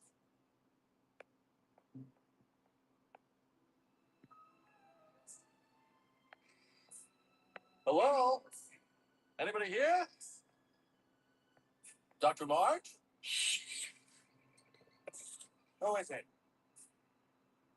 Bruce Wayne. I have an appointment. I called about a bat problem. What do you think we are? Pest control? Why, just needs. Yes, come in. Why, thank you, Doctor. You donate a few million and you think you own the place. Understand I'm to analyze something for you? Yeah, Doc. See, I keep hearing squeaks in my chimney, and I found these in my empty fireplace. They look like hairs. I thought maybe you could tell me if I have a bat problem. And what if they are bats, Mr. Wayne? What then? Destroy them like insects? We won't survive the next evolutionary cataclysm. But bats will. They're survivors, Mr. Wayne, not pests. You should understand that. Dad? I hope Mr. Wayne understands you mean no disrespect. Of course not, Miss. Mrs. Well, actually, Doctor. I'm Francine Langstrom. I think you spoke with my husband on the phone.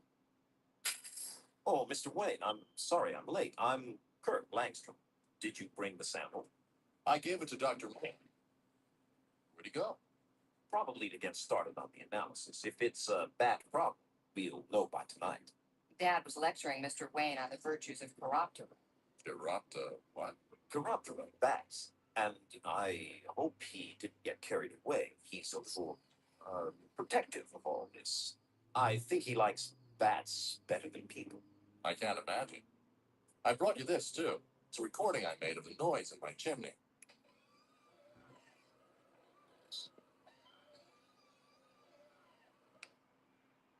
That doesn't sound like any bat I've ever heard, Mr. Wayne. The animal behavior people have a sound library. Maybe they can identify it. We'll let you know. I'd appreciate it.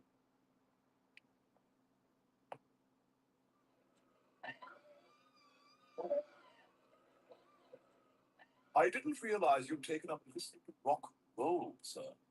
You know, I actually did check this against any musical sounds. Computer still can't come close to pinpointing it. Wayne Manor, Woodbook, please. A call for Master Bruce from a Dr. March. Hey, what's up, Doc? You have bats, Mr. Wayne. Common brown bats. They shouldn't pose a problem. As the weather gets colder, they'll move on. What about the sound on the tape? It's actually two sounds, starlings and brown bats. Probably fighting over a nest in your chimney. Appreciate the help, Doc. I'll return the favor next time you're raising funds. Bye-bye. This computer checked that fiber against every animal species known to man. I went to them because I thought they might know something we didn't.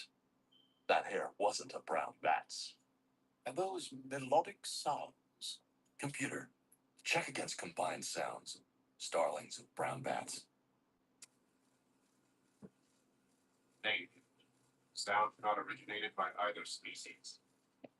I would say, sir, that we have ourselves an incongruity. Incongruity, Alfred? He's lying, and I'm gonna find out why.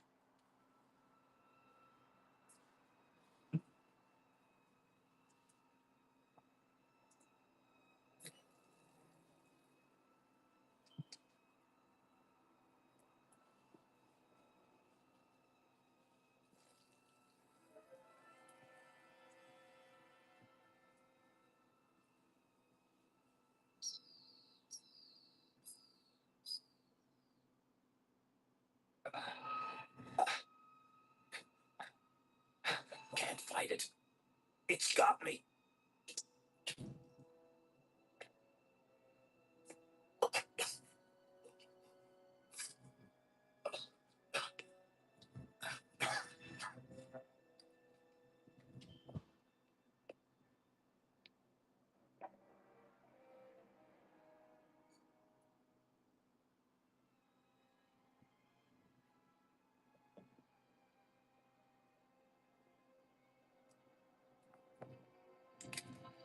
Who's back there? You. I'm looking for Dr. March. He's not here, Batman. Where is he? Giving a lecture on human extinction and bat evolution. He's really quite brilliant. He's misguided and a thief. He's just a theorist. He was afraid to put it to the test, but I wasn't.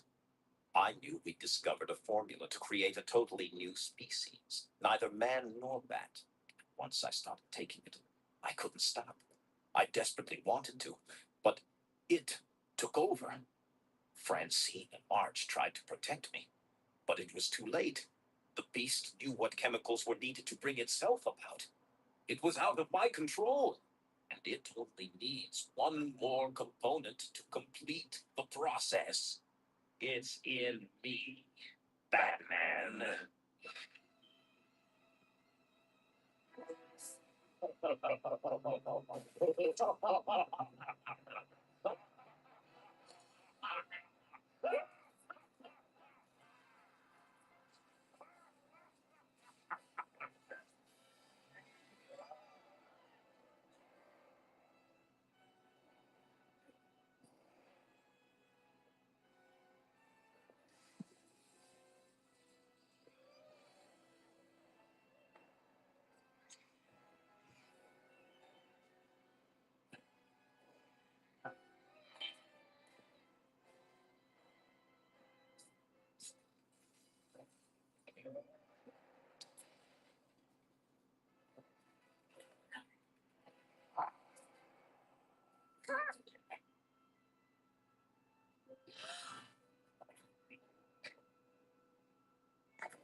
I'm getting something strange.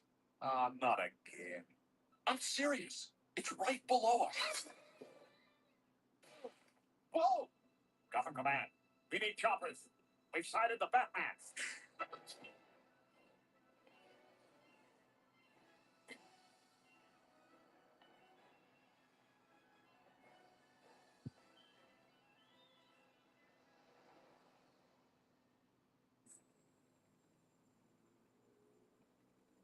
Let's go! I can't do it, sir! What do you mean you can't do it? I just got word not to let you up without the commissioner! Who told you that?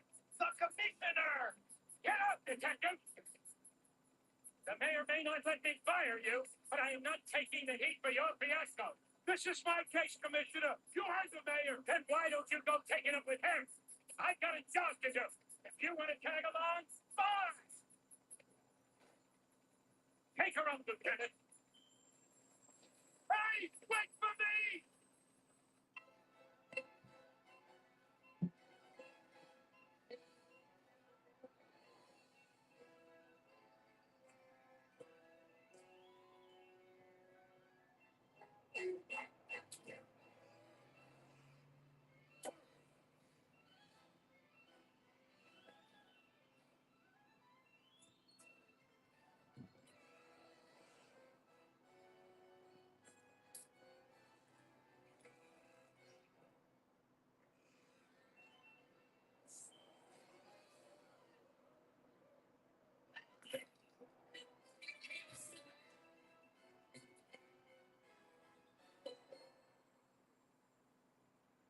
There he is. There they are. What is that thing? That thing is what we're after.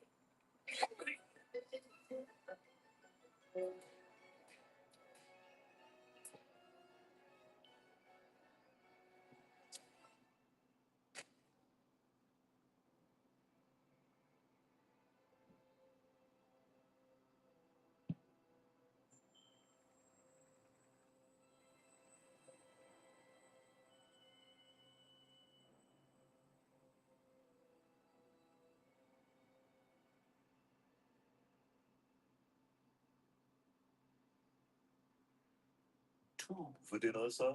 I got a list of all the items stolen from the chemical labs. Who would have thought they'd be used to create a monster? Maybe I can undo the fate Langstrom has brought upon himself. Does it appear feasible, sir? I think so.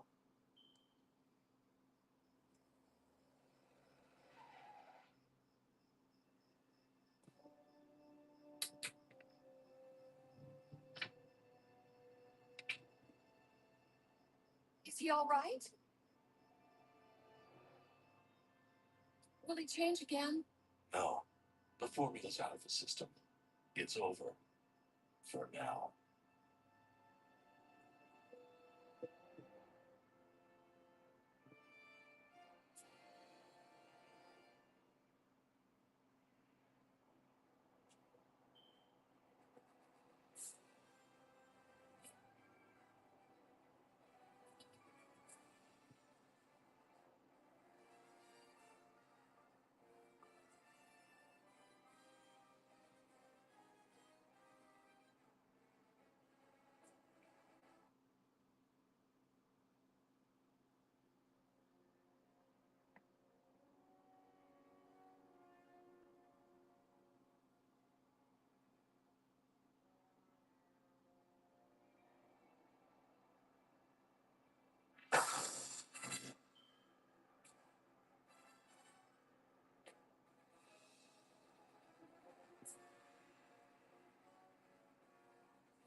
Jingle bell, jingle all the way. Oh, what fun it is to ride in a one-horse open sleigh. Hey, jingle bells, Batman felt Robin made a hay. The Batmobile, the Automobile, and the Joker got away.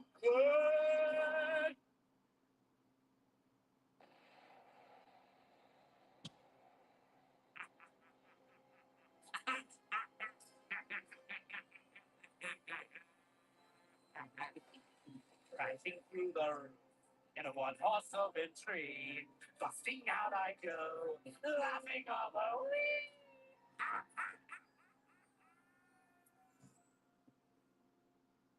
Come on, Batman, it's Christmas Eve. Let's kick back and get into the spirit. The Joker's escaped from Arkham Asylum, Robin. And you really think he's gonna make his move on Christmas Eve? Even scum spend the holidays with their families. He has no family. Okay, I'll make a deal with you.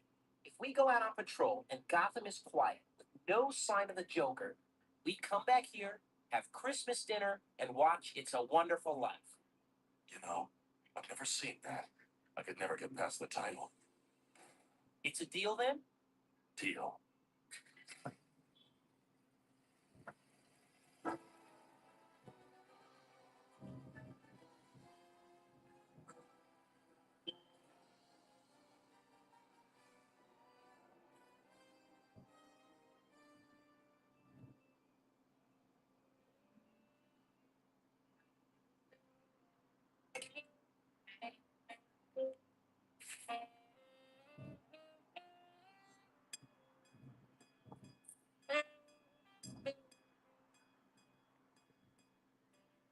Doesn't it warm your heart to see everyone in the spirit of Christmas?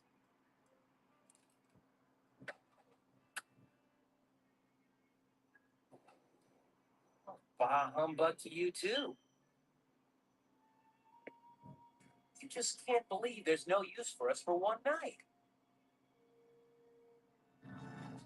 There.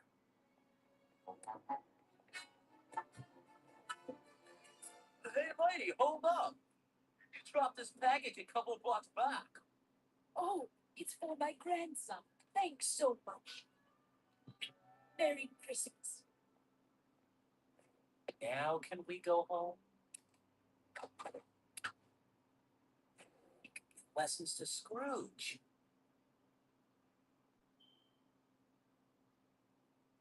The Christmas cooks will be ready shortly. You know, we really should have done one more sweep of the city. Now just relax, Bruce. You're gonna love It's a Wonderful Life. It's a great movie. It's not relentlessly cheerful, is it? No, it's about how much of a difference one man can make to a city. Sound familiar?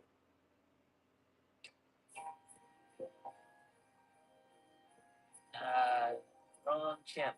Some kind of Christmas special.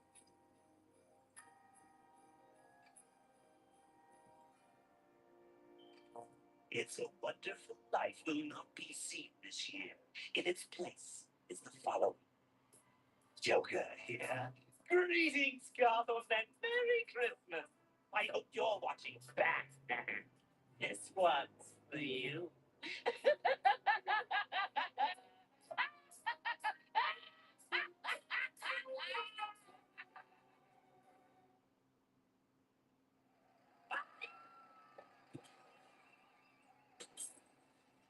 Hi, from Gotham City, the show that nobody wants to see, but everyone will watch.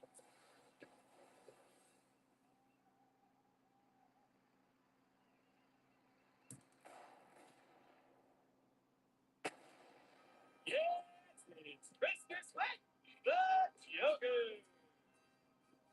And now let's welcome our host, the clown prince of crime, the Joker. Greetings from Gotham City, and welcome to the first annual Christmas with the Joker.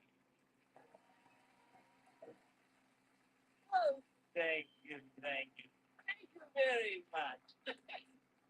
Have I got a show for you tonight? It's loaded with surprises, mystery guests, and Christmas cheer. Well, Batman, you were sure right about the Joker. Please? I've accessed Gotham's electrical mainframe, and I'm zeroing in on the power surges to pinpoint the location of Joker's broadcast signal. That's it. I don't know, Batman. Seems too easy. It's never easy with the Joker. Oh, Batman! I hope you're watching, cause I've got a very special surprise for you. Rumor has it, Christmas is a time to share with family. And since I don't have one of my own, I decided to steal one.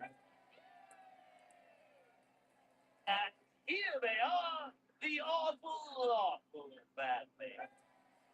Aren't they just the cutest family you've ever seen? It's never easy with the Joker. Daddy awful! You take these maniac up! Looks like I'll have to teach Daddy some manners. As here's Mommy Lawful. Help! Somebody please help us! Quick! Ho, ho, ho, isn't she jolly? And here we have little baby Lawfuls. Jiggly.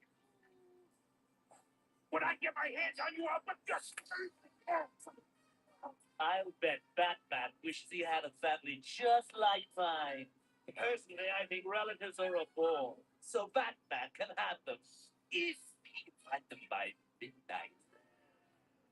Otherwise,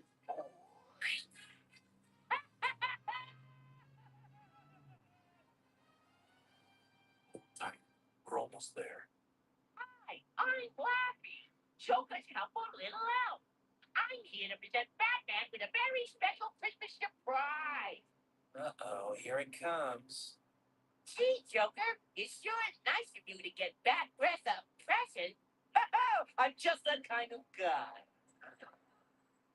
It's an exact replica of Gotham City. It has everything, even trains and bridges. Bridges? I just love blowing up bridges.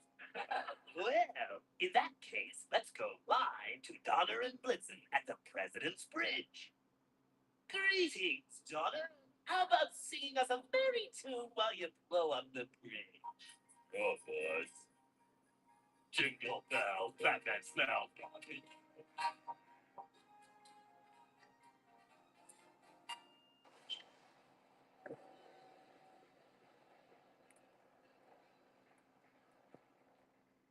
That was great.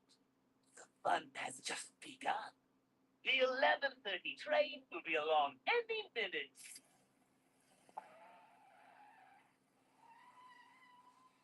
We got to stop that train. Oh, look, Lappy. Mommy Lawful has something to say. What's up, Mommy? My mother's on that train. Your mother? Well, that's different then. Yeah, it'll be even more exciting when it crashes.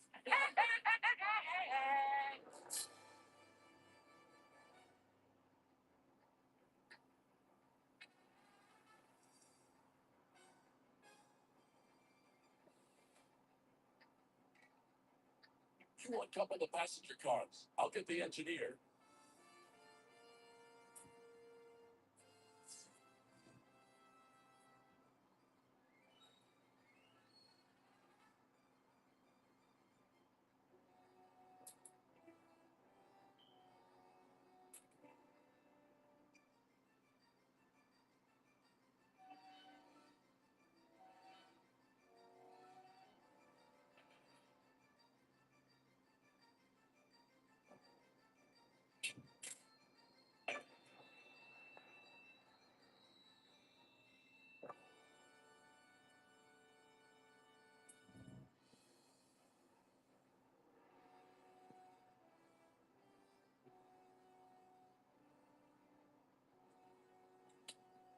Bridge is out.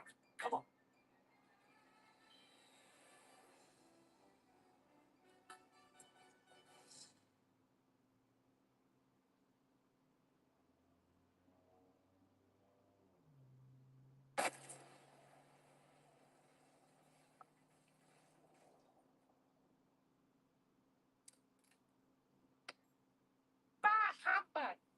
hate Batman and Robin. Then let's get rid of them. Oh boy, let's build a snowman. We've isolated the Joker's broadcast signal. It's coming from the observatory on Mount Gotham.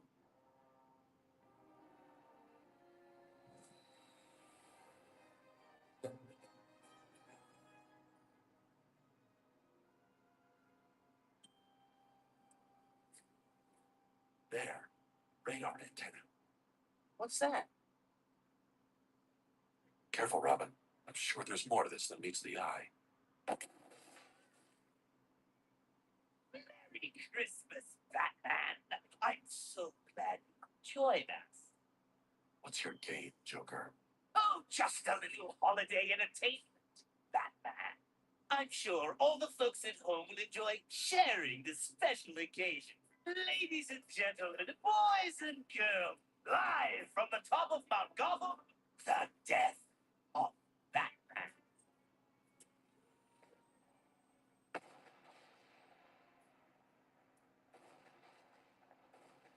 When you care enough to send the very blast. We'll return in just a moment, but first, a word from our sponsor.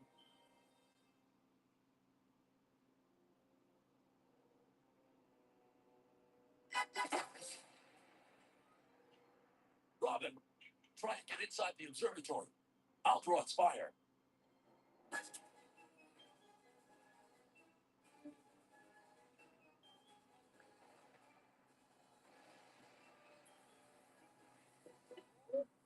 Look like we're experiencing technical difficulty, but don't worry, folks. They're still on the air. Oh, our cannon seems to be out of control. Gotham City could be in serious danger.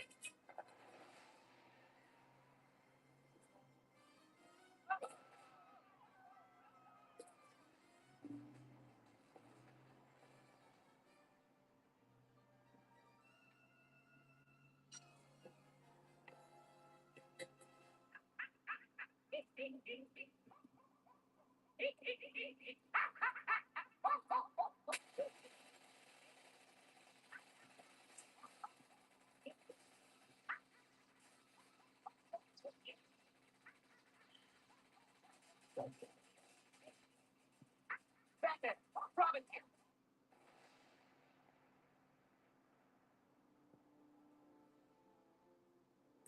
Robin, Operation Cause and Effect. gotcha.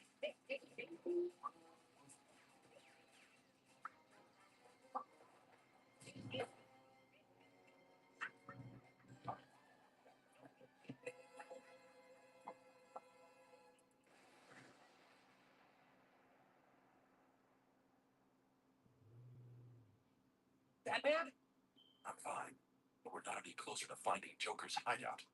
what's our next move? To be quite honest, I don't know. Batman, it's almost midnight.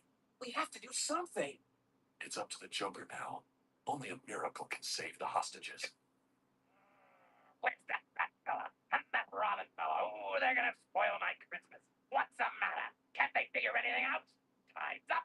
I'm rubbing everybody out at midnight. But wait! We have another present to open. Let's not keep Mommy longer waiting.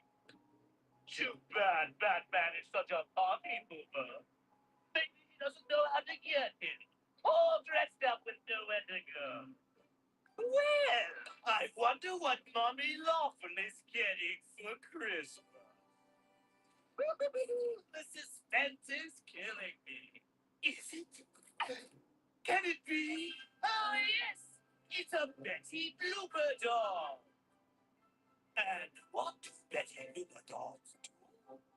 Why, you just wind them up, and they wreak havoc on Gotham City. I haven't seen one of those dolls in years. They don't make dolls like that anymore. Not since the Lamco toy factory went out of business 14 years ago. 3rd and Main, downtown.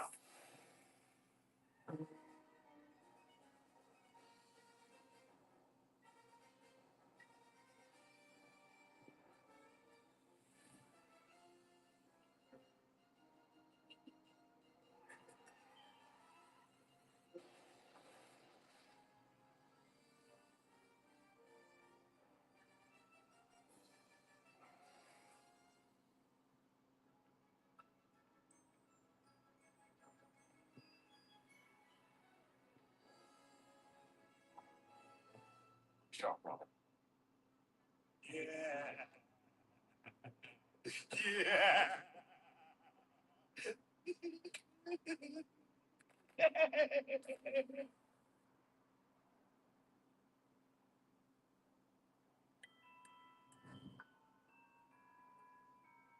Where's that music coming from? Good question.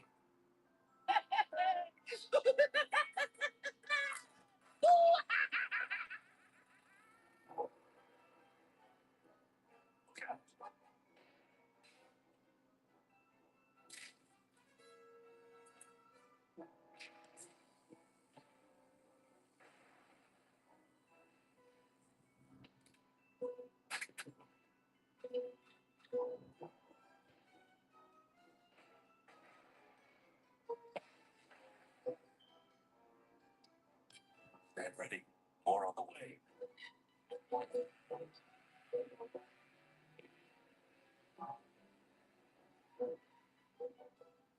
Stand clear, Bob.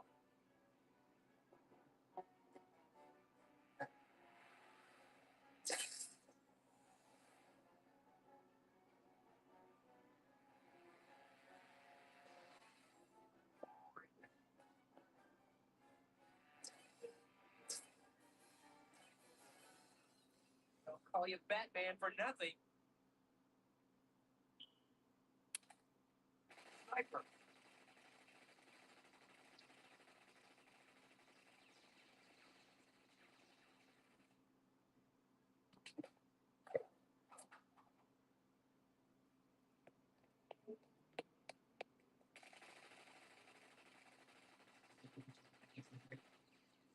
Where'd he go?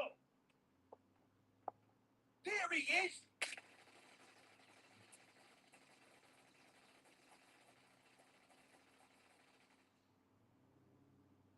Huh? Look out! I'm very much.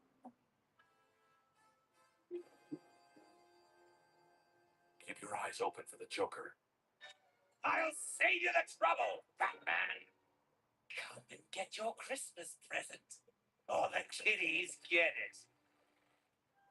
Let them go, Joker. It's me you want. Merry Christmas, Batman. Well, come on. Open it. Don't do it, Batman. Easy, Robin.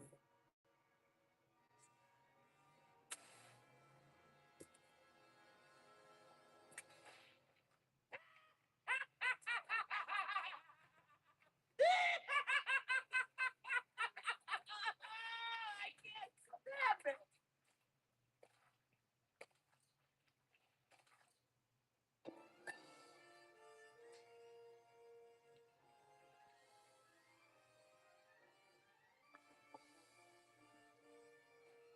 Robin, take care.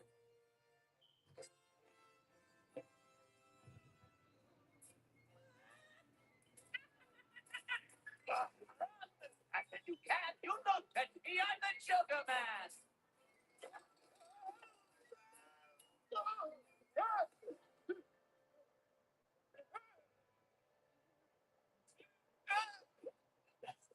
Merry Christmas, Joker.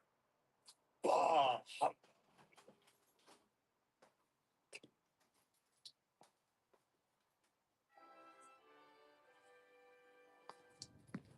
It was nice of Commissioner Gordon to give you that recording of. Sorry, no Invincible.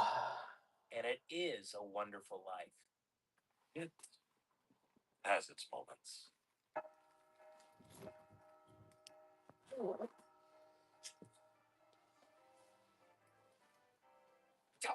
me now. In a barrel. La la la la la la la la.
It's a tragedy what's been happening to the university. Robberies, vandalism. Where will it end? Dr. Long, Dr. Long, I'm Summer Gleason with Gotham Insider. Can I ask you a few questions about the recent robberies? All right, but I'm in a hurry. Dr. Long, do you have any idea why someone would want to destroy the university? No, but one more disaster and students will be afraid to set foot on this campus. Hello, Summer. Bruce, what a pleasant surprise.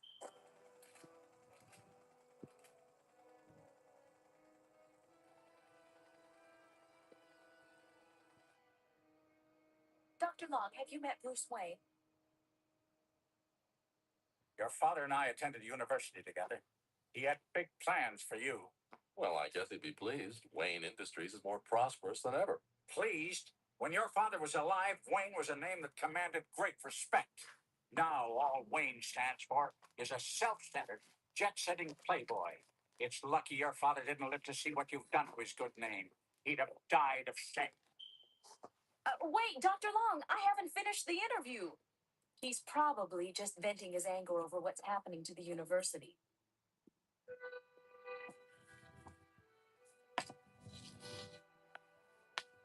Hey Chris, what's up, Milo? Hey Flashman. Batman? Yeah, I got some Batman.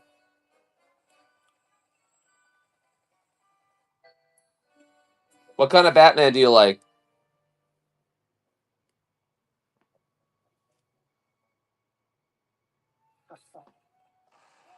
I can. You do. What are you looking for? There, you should see what I have in the bin.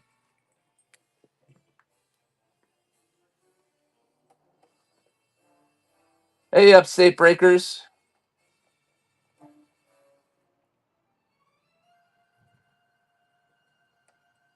Okay.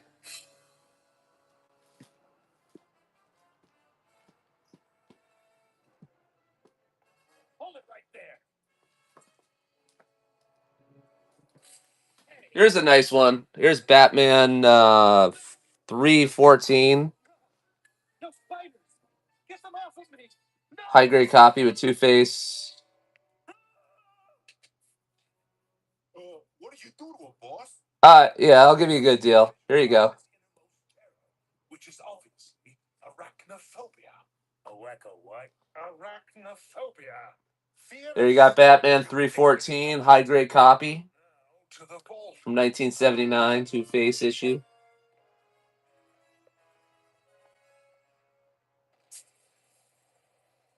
Nigel, you'll stand guard here. I'm ready for anything. That's a good deal. You said any. All right. Take what you can, then burn the rest. Good boss? This isn't about money. It's about revenge.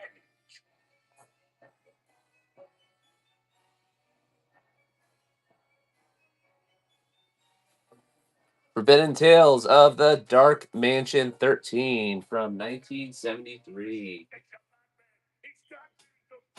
Climb up there. Wait for my signal. Sure thing, boss.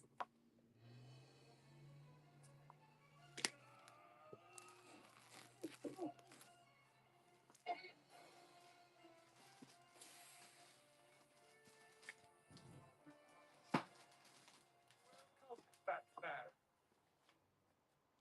Oh, a gas mask. Perhaps you are as resourceful as they say.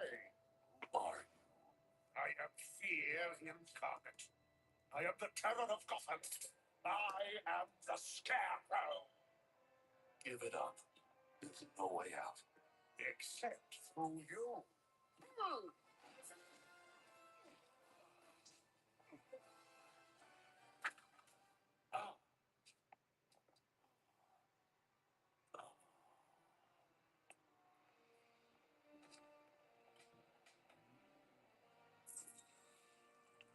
Hey, Elijah's Comics. What's up, Commander Cody? Art of Big Mac, how are you? You must succumb to the Welcome in, welcome in. How are you?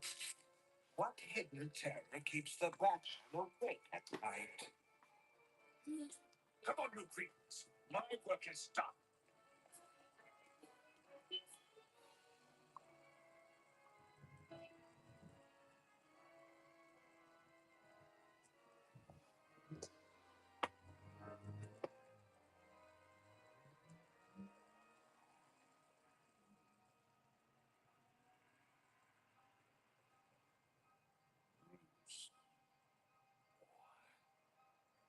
Can't be.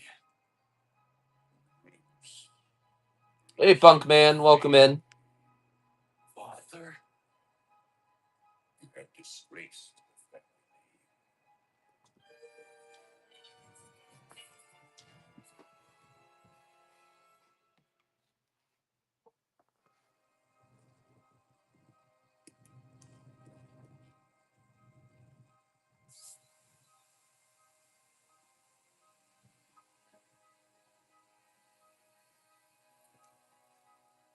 Wait.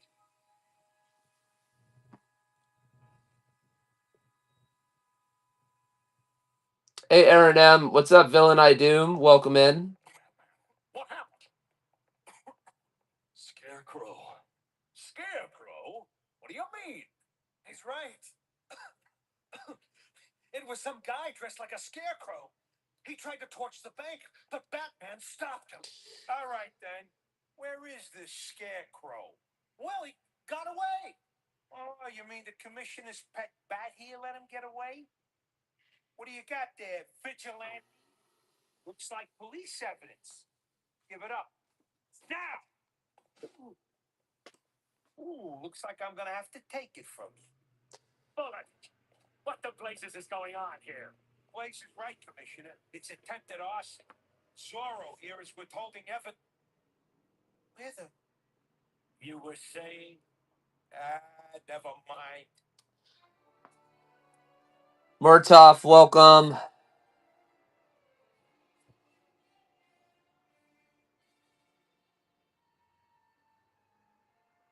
Tonight's arson attempt by someone calling himself the Scarecrow was thwarted by Batman. It seems I have underestimated the Batman. But at least the university is finished. Gee, boss, I never liked school. But how come you hate the This one is a VF Plus. Destroy me. You mean they kicked you out because you weren't smart enough? No, you simpleton. Oh. I taught there. I was a professor of psychology, specializing in phobias. Inducing terror has always intrigued me. Even as a boy, I loved to frighten things. People, animals, it was all the same. I became obsessed with fear's crippling power. Later, when I became their leading professor of subliminal psychology at the university, VF Plus. First appearance at Danny Catch. fear and its subsequent effects. Dr. Long thought I went too far. A lunatic. So now, they will learn the true nature of power. Wow, he's a real professor.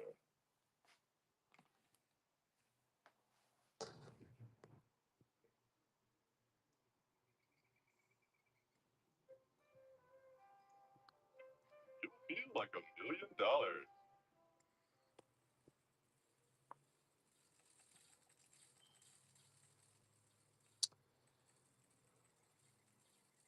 Exhibit A, Scarecrow mask. We'll analyze and cross-reference.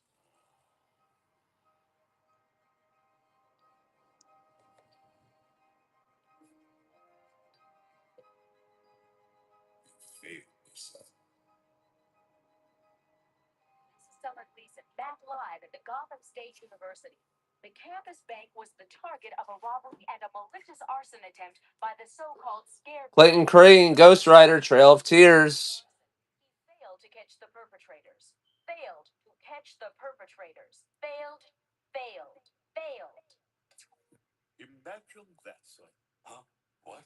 Someone dressed up in a frightening costume, running around scaring people. Do us guys have Batman? I have Batman. What Batman are you trying to get? Scarecrow want to destroy the university. Perhaps he flunked his ed. Are you all right, sir? The Scarecrow drugged me with some Number ones. I never know when it's going to hit me.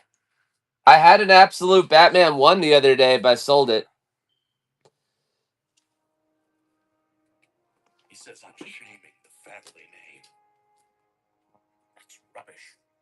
I know your father will be proud of you, because I'm so proud of you.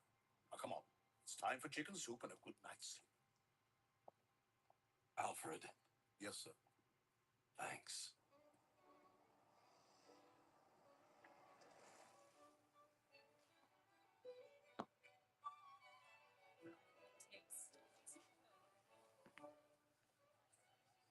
What Batman are you trying to get? The last guy asked for any Batman. I ran a Batman book and he just left. So, you know, if you're looking for, I don't know what kind of Batman you're trying to get.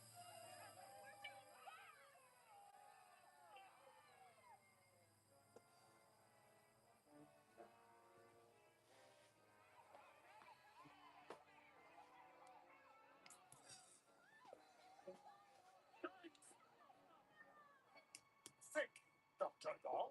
I'll take that. Over my dead body, if you insist. What's happening?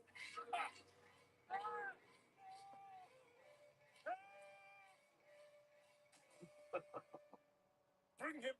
His torture has just begun. All right.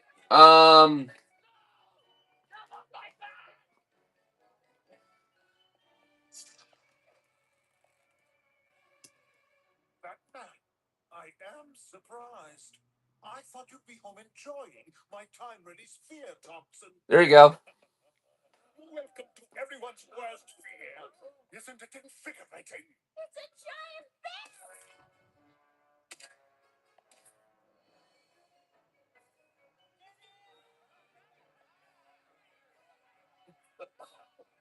Marvelous. Simply marvelous.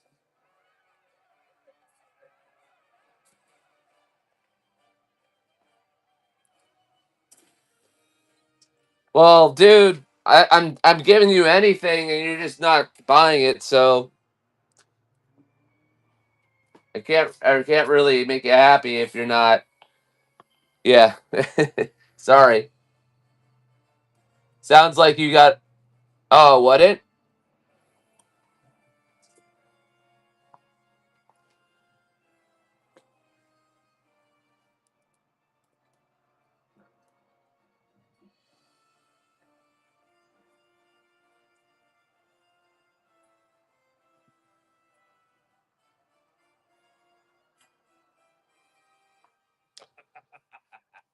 revenge is complete.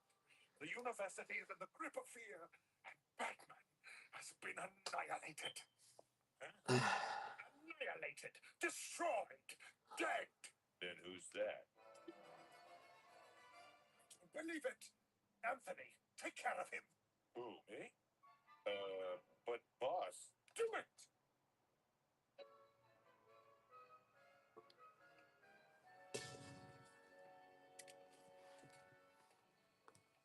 Here's what I want.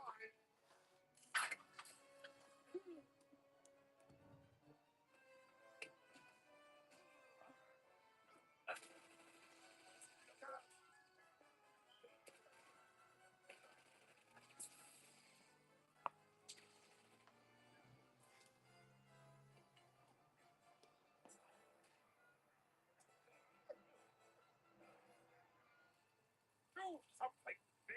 You're a genius. Oh no. Look.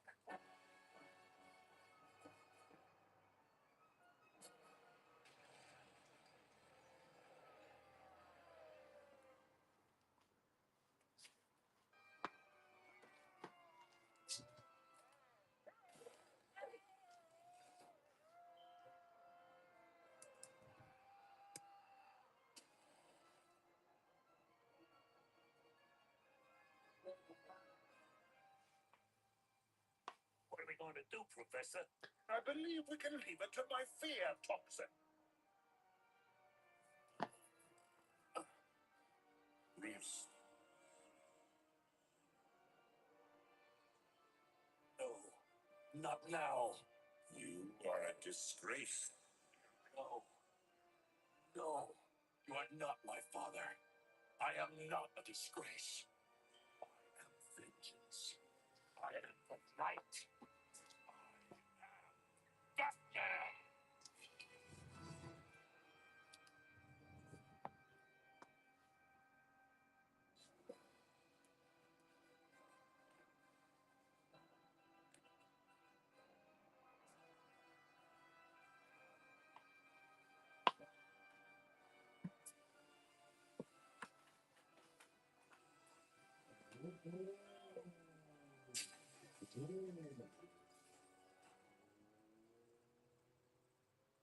Stop it!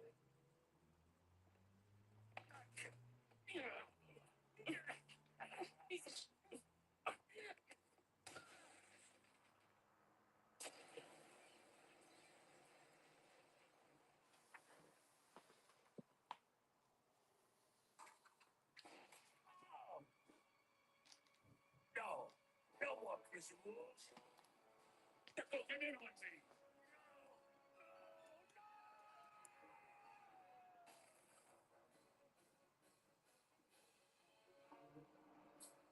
It's over, Scarecrow. Only for you and the doctor, Batman.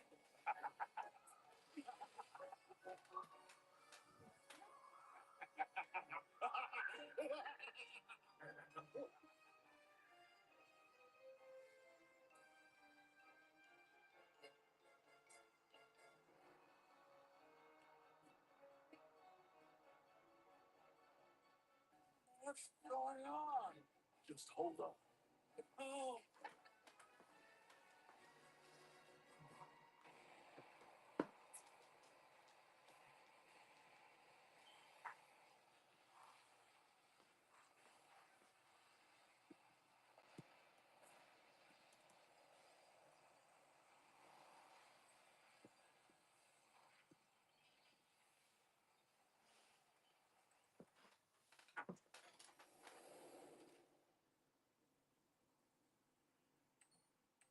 Exhibit A, Scarecrow mask.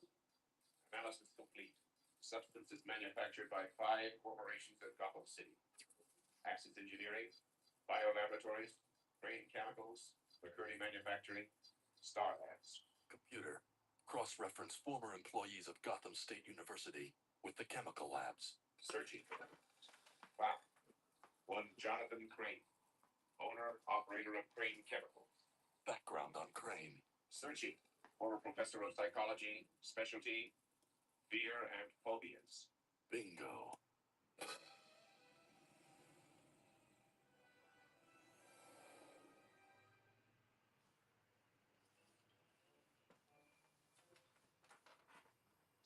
Not fair. Revenge was within my grasp. We're so close. Hmm?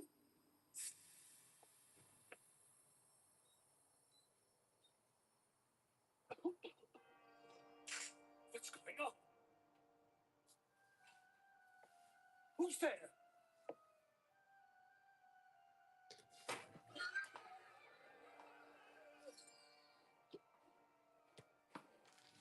No, please.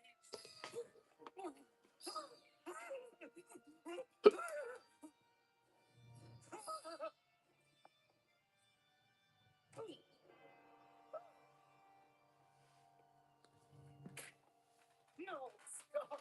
Leave me alone. What's the matter, Scarecrow? Can't handle your own medicine? Batman! No, no, no, stay away. Stay away, please. No.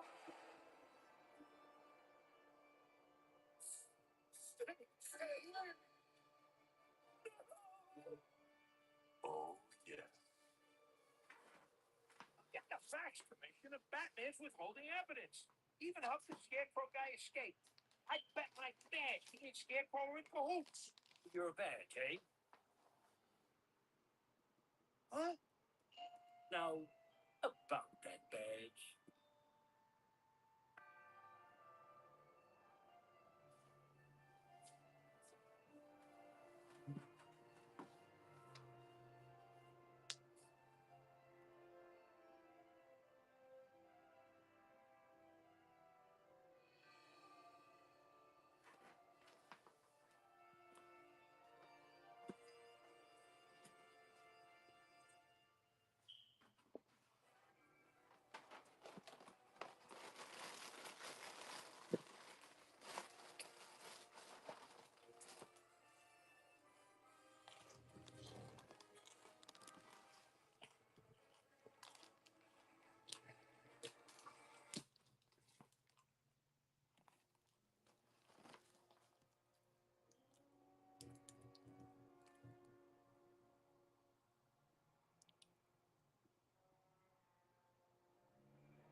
Disgusting.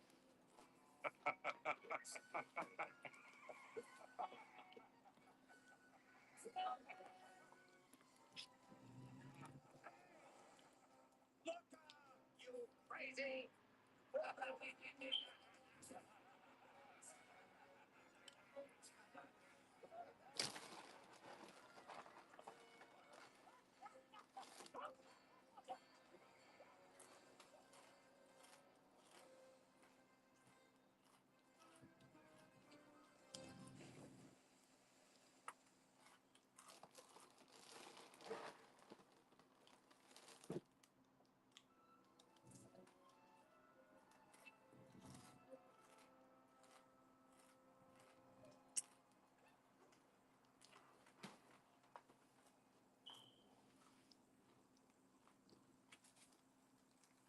Ouch. Rough night of crime fighting, sir? Very. Well, you'll be happy to know I've drawn you a bath. Whenever you're ready. What's the deal, Alfred? I said I drew you a bath, sir. April Fools. Very funny, Alfred. I guess I'll just take a shower.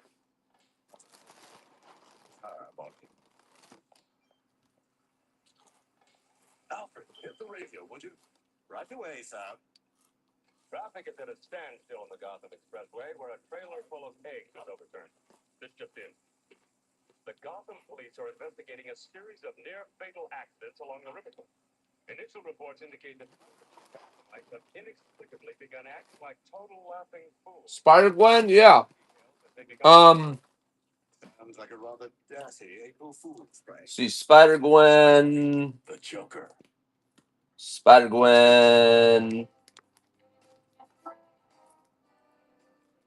I got this Sujin Joe variant.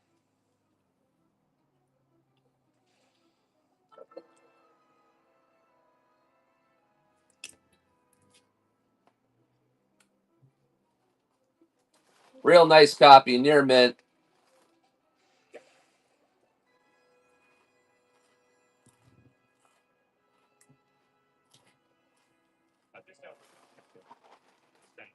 Everyone people are turning into lunatics. The latest reports say that the wave of British hysteria is moving down 7th Avenue towards the financial district.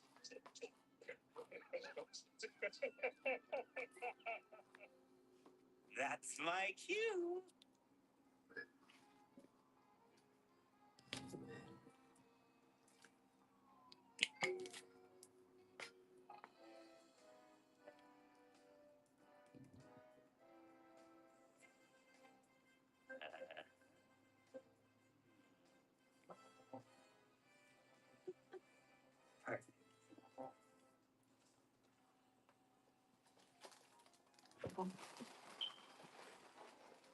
Now everybody remember where we parked?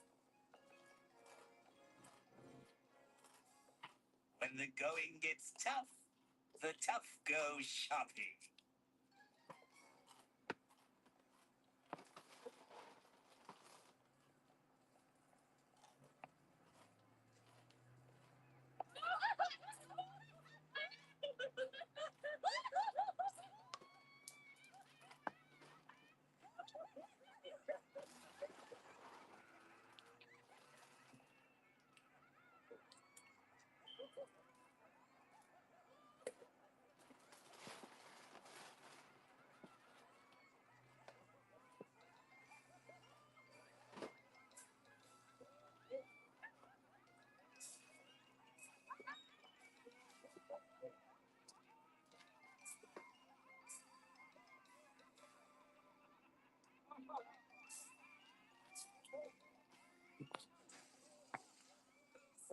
Try doesn't pay.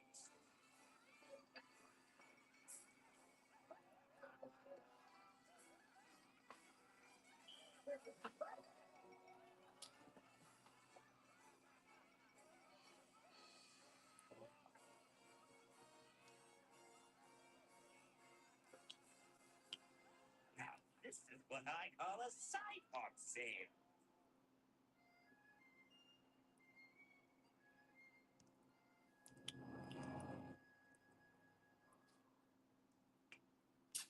Airborne gas emitting from riverfront district.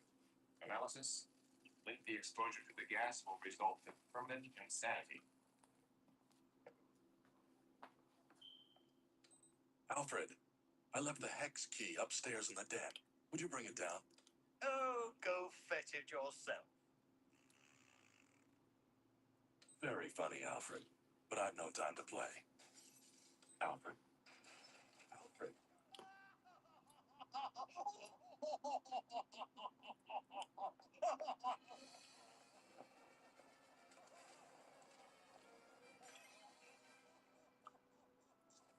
Just a little spring cleaning, sir.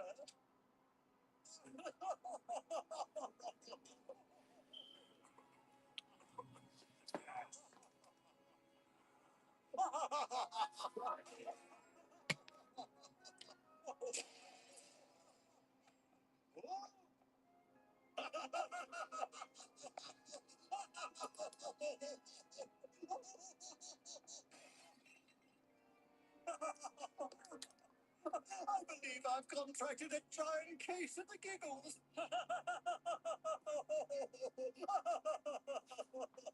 The exposure to the gas will result in permanent insanity.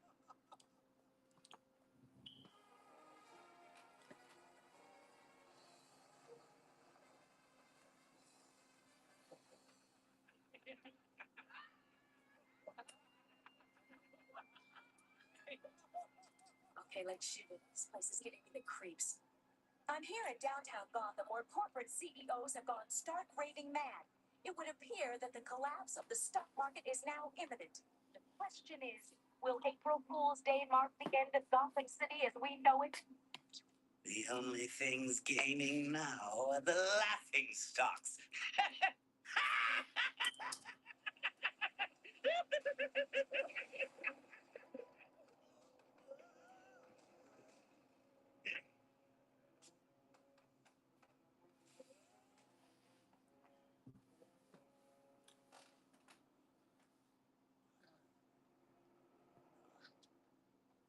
Ah.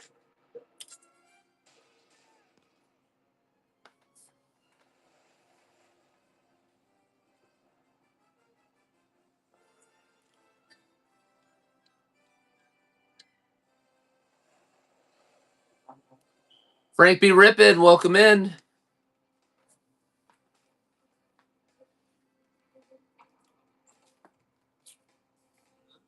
Who's come to track the place? A fitting setting for you, Joker. Oh, I just love to get down and dirty. Okay, boys, it's playtime. About time. What are we waiting for?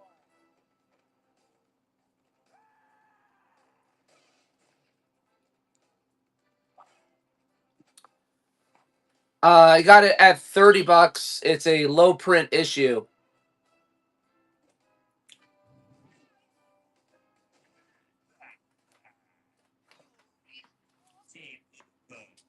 Why don't you take your mask off and have a few laughs? Joker.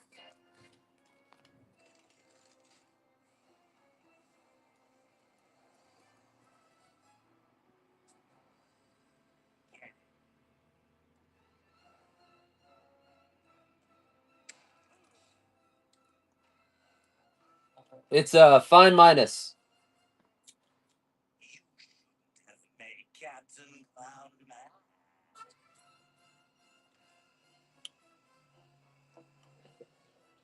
Time to take out the garbage.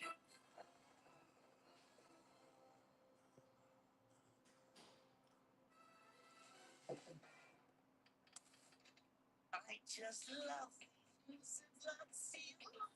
All right. caged room to suffocate. So we'll just punch some air holes.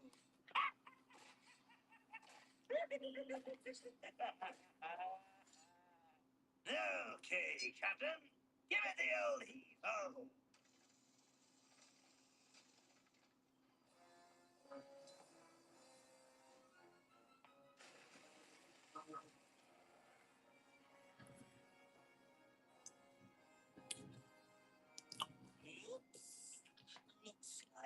Rocketeer Rules, welcome in. Hex Hex, Yasum 101, welcome in.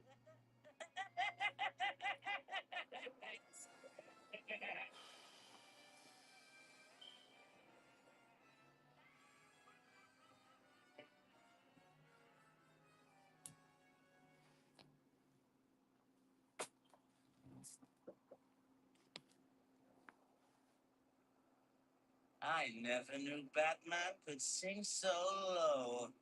Well, Captain, this could be the start of a beautiful friendship.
You want to play dirty, Joker?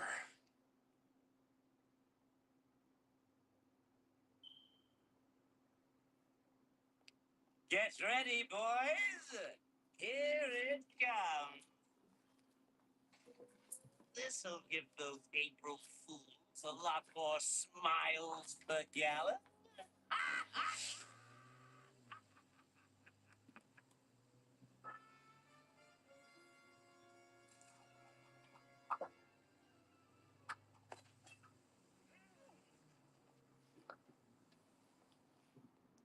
What are you saying?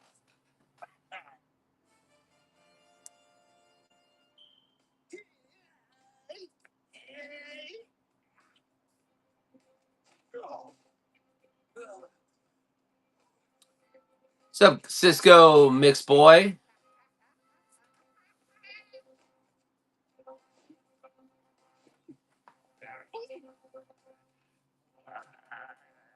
Hey, Dirt Bro 86, welcome in.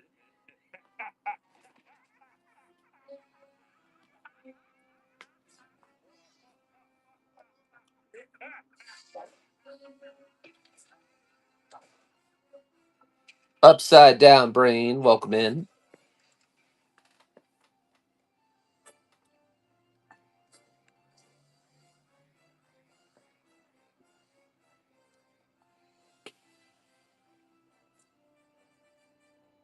You're welcome.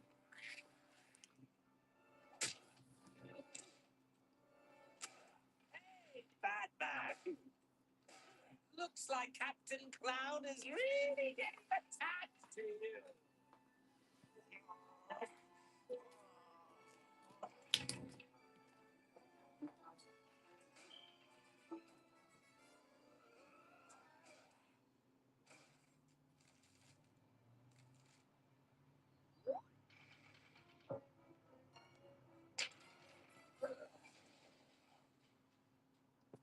What's up, Chris? Hey, Isaac Drowning, welcome in.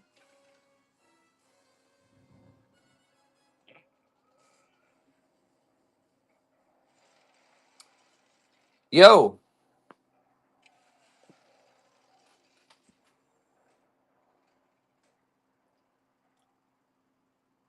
Hey, Shadow Michael, welcome to the show.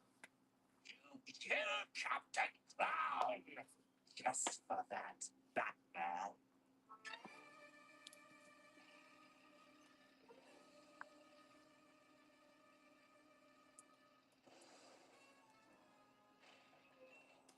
Hey, Batman! You stink so bad I can smell you from here.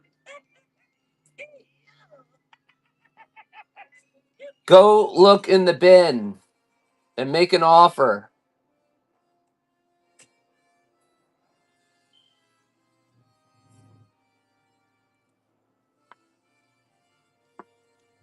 I just ran it for you and you didn't buy it. Just look in the bin and make an offer. If all you got is $10 and you got to pay $5 to $9 for shipping, I don't know how you're gonna do it. That's a budget that's beyond my comprehension for comics. $10, wow.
Hey, Scholar Man, welcome in.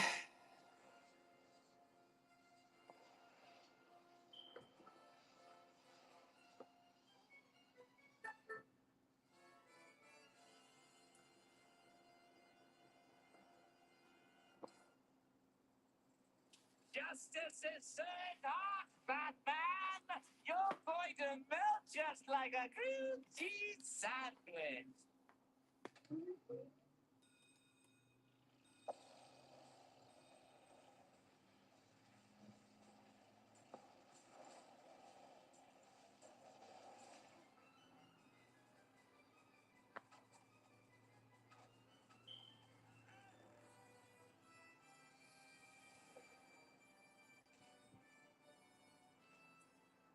Justice will be served.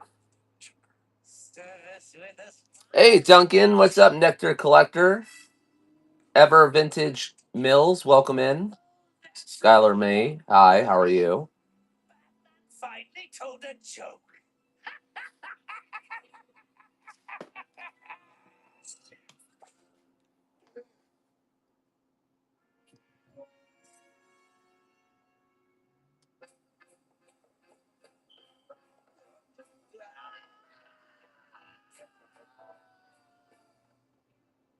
Batman, you wouldn't let me fry, would you? Batman!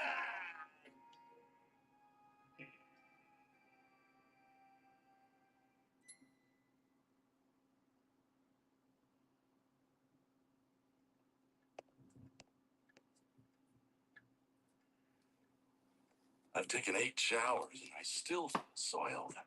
Ugh, I've never seen so much garbage. What's wrong, Alfred? Aren't you feeling better? What's wrong, sir? I destroy a priceless Ming vase and you ask me what's wrong? Don't worry about it. I'll just take it out of your salary for the next couple of years. Very well, sir. Alfred. April Fools.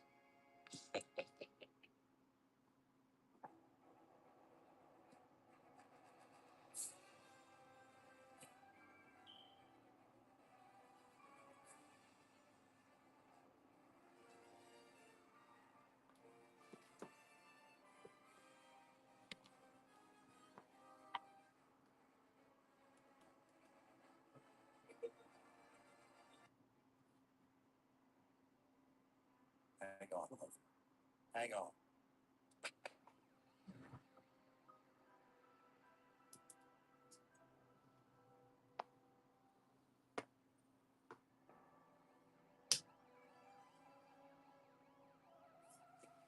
He's not breathing. What's the blood pressure? That's district attorney.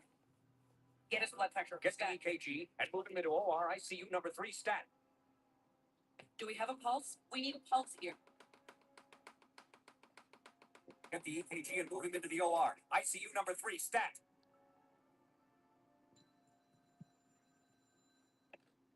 This is Gordon. What? Harvey Dent's in a coma at the medical center. Move out.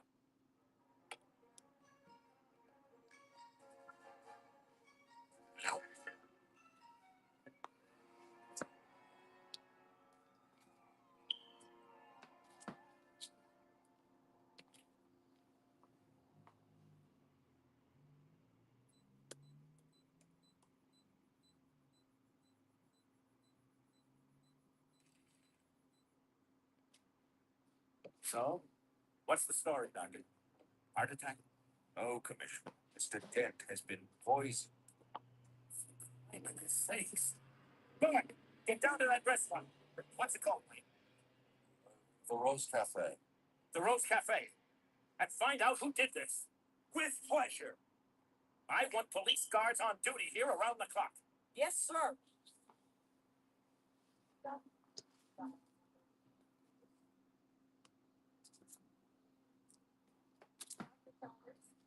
Excuse me, doctor. Are we talking about food poisoning here? I doubt it. This is the most virulent strain of poison I've ever come across. We're doing everything we can, Mr. Wayne. Is Harvey gonna make it? The poison is racing through his system. If he's going to make it, we need to find the antidote and fast.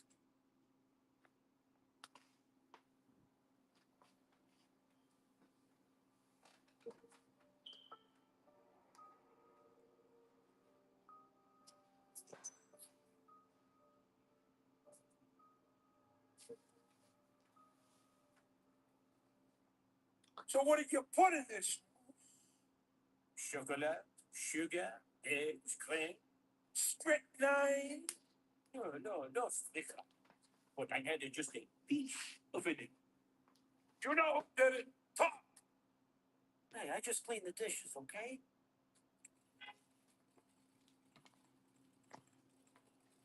We've isolated the toxin, Alfred. Indeed, we have, sir. It is a lethal poison derived from the plant Roses Ci vulgaris. I'll get a plant sample from the Gotham Botanical Gardens. Use it to work on I love female dogs and garden tools. What's up, Sir Ways? Hey, that's so EK Joe. Welcome in. Which means, I'm afraid, there's no antidote. How are ya?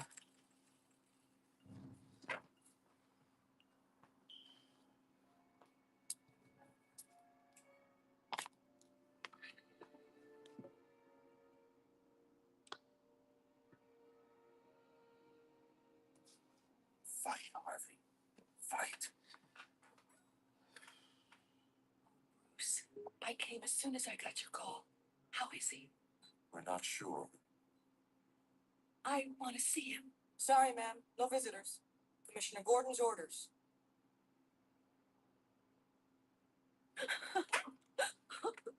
You should try. Welcome, Joe Fowl. Come on. I'll walk with you far.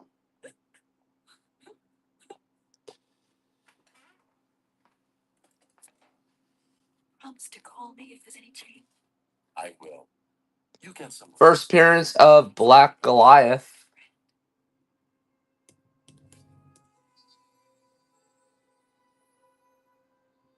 Good night, Bruce. Good night, Pam. Marvel value stamp intact.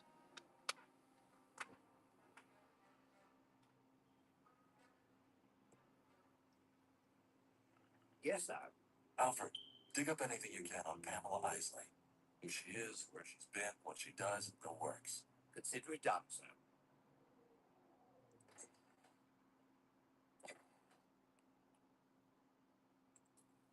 What do you have, Alfred? Well, sir, Miss Isley is a research chemist with Chez Gerard Cosmetics firm. She works on the development of new fragrances. They're new. Manbat 1. It's deadly. Miss Isley has a PhD in botany from Gotham University. She offers a monthly lecture series on endangered and extinct plant species. For $250. I think Harvey's engagement is off.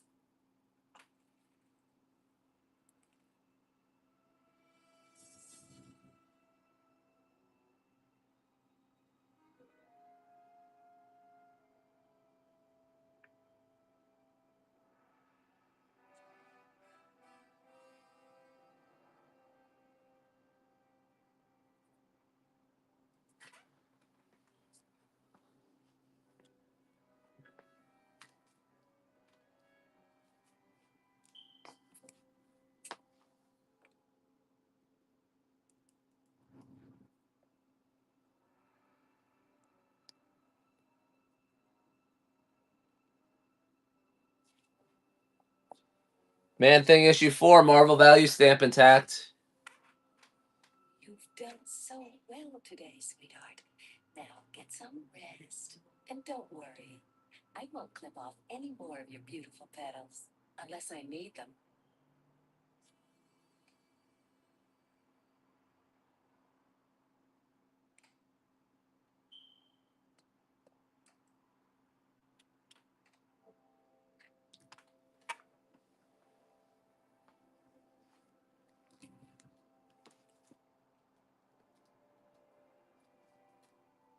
Marvel Age 31. Dave Cockrum.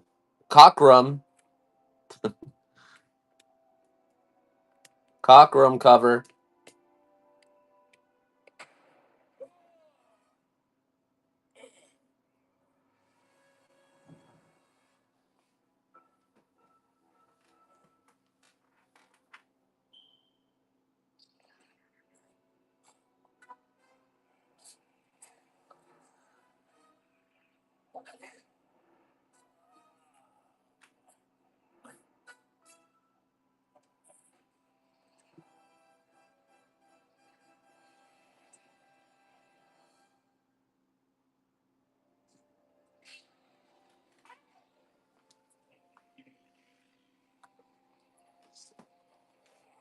Marvel Chillers, issue 1. First appearance of Madra the Mystic.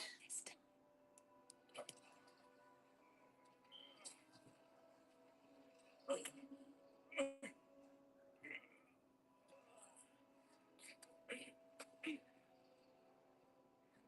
little big for a fly.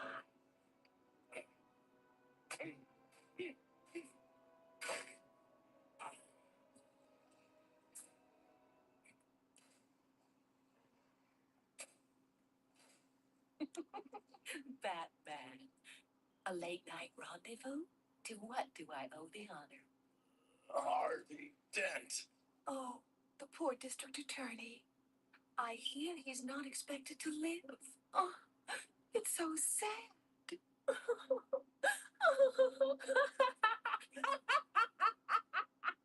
Why Isley? Oh, please, call me Poison Ivy. You see, Harvey had to pay for his crime. What crime? Why, murder, of course. Plowing up a field of beautiful wildflowers for that silly penitentiary of his. This little rose would be extinct today if I hadn't saved my precious from those horrible bulldozers. The blood of those flowers are on his hands.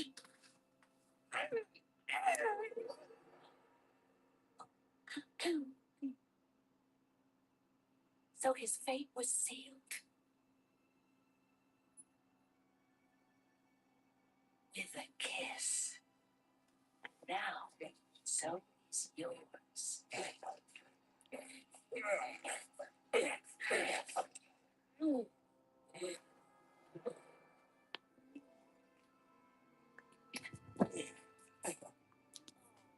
What's wrong?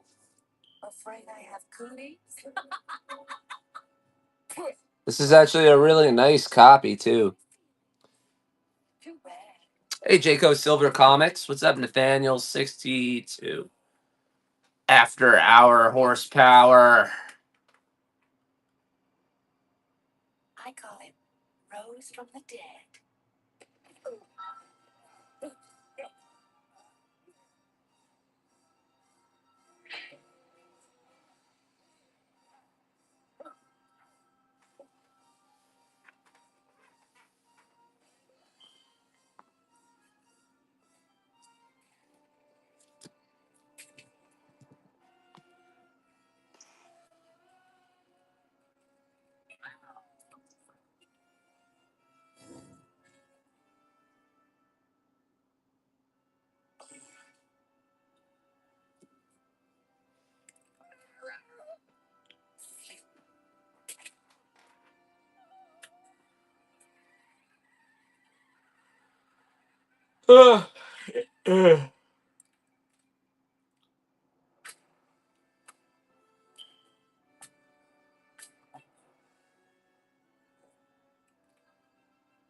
Enjoy extinction, Batman.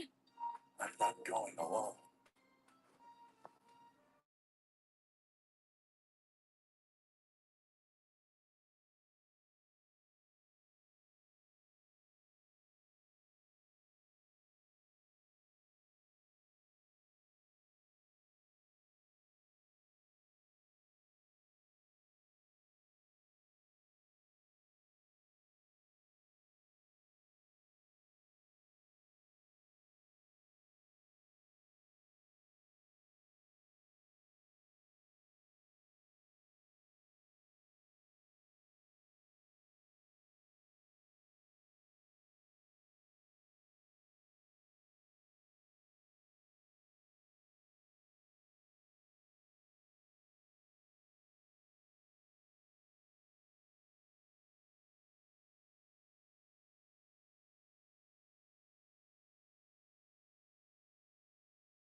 You're in the hospital. Why? What happened? You passed out into your chocolate mousse. But you're going to be fine. Now, Harv, about your engagement to Pamela Isley. We're good friends, right? I have to be honest with you, don't I? Okay, then. I think Pam is wrong for you.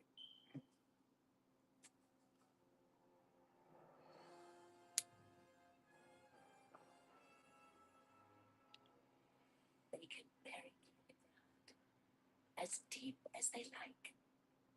But I'll grow back. We always grow back.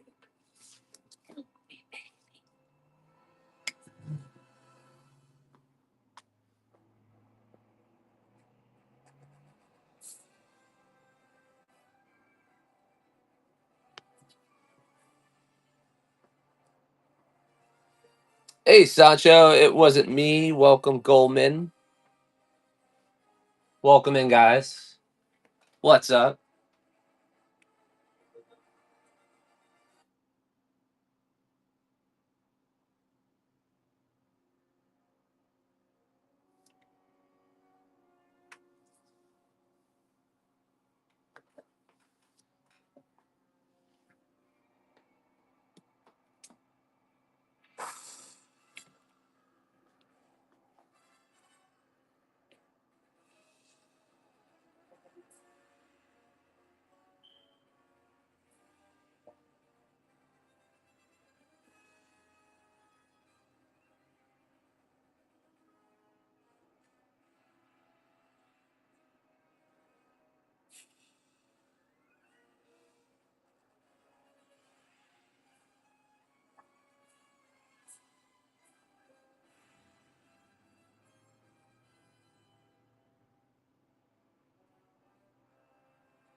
Whoever jumps first is chicken.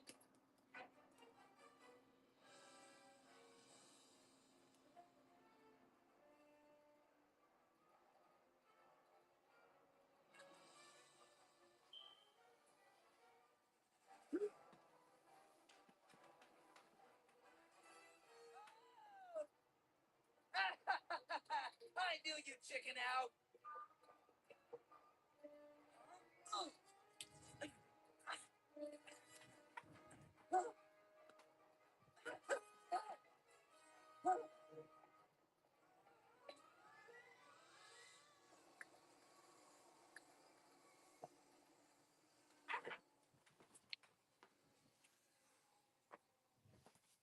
You play chicken long enough, you fly.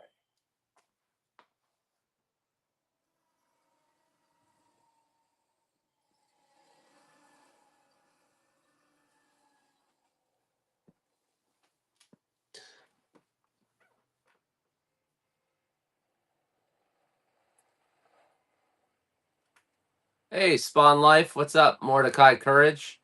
Boston Jedi. How are you?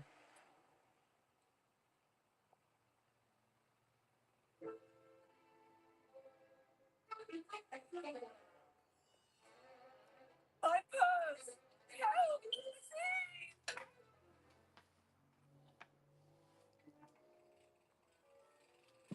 I'm telling you, it was a leprechaun. Really, man? You expect me to believe you saw a little green man?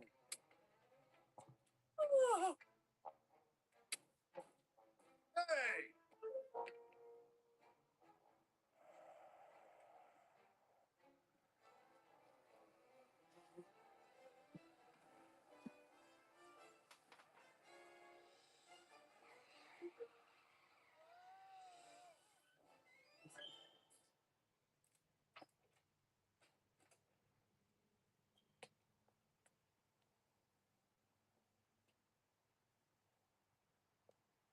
Leprechauns and Batman. What's Gotham come to? Leprechaun?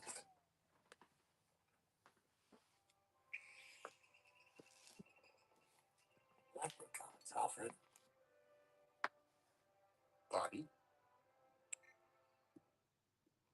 Not in the mood for proms, are we? You think I'm crazy, don't you? In what sense, Master Booth? Seriously.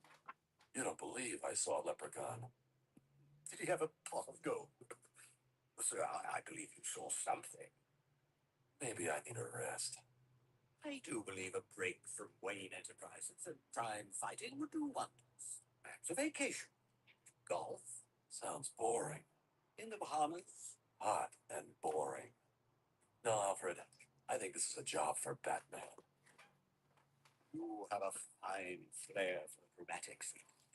Why, thank you, Alfred. The theater. Yes. I think it's time for an encore.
Hurry up! Hurry, hurry, hurry, hurry! Are you ready for your lessons? Yes? I think so. I think so. Well, so am I. Your teacher, your leader, your king. Ready I am. Yes.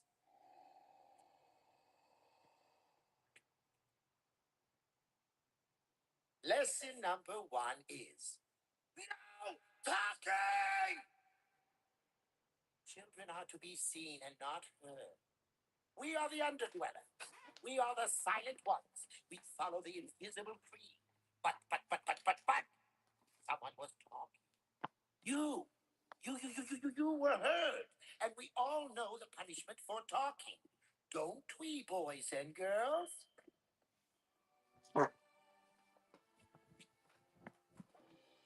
I think he needs to see the light.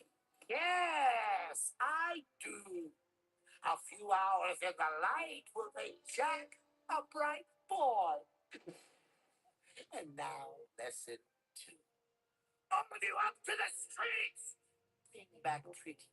Lots and lots of pretties for your teeth. No!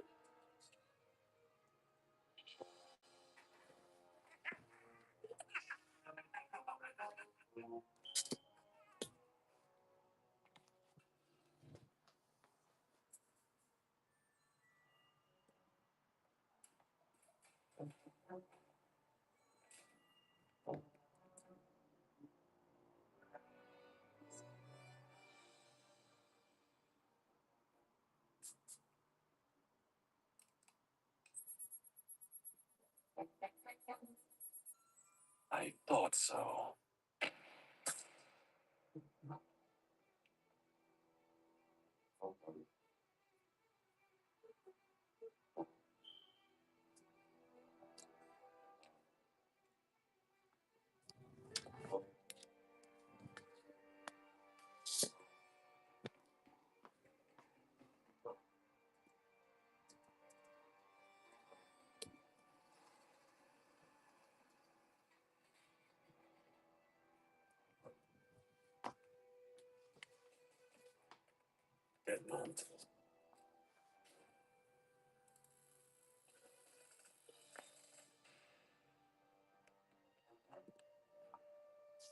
Hey, Preacher Paul. What's up, Gabriel Vian?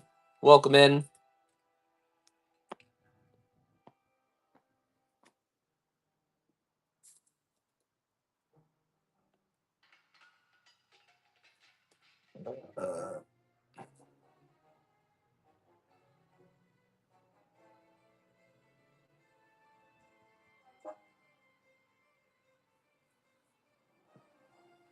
Tree Killer 06. What's up?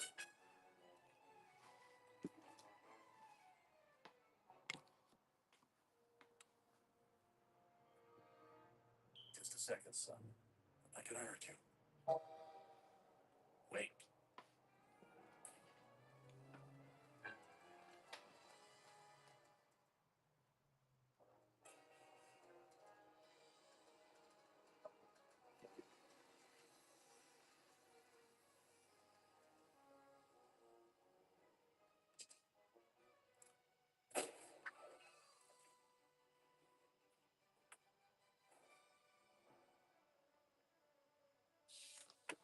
Open.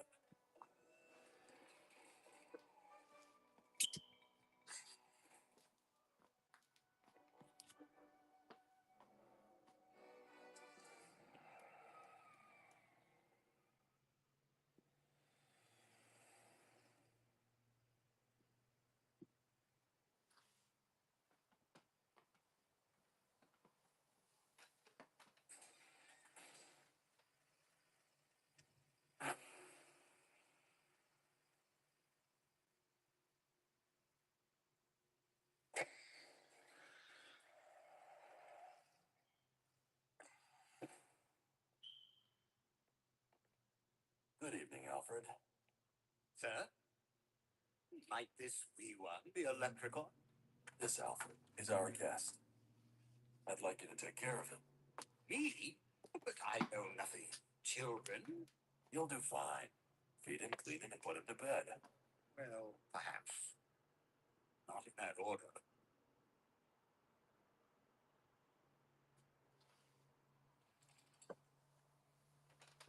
Rise and shine, Master Leprechaun.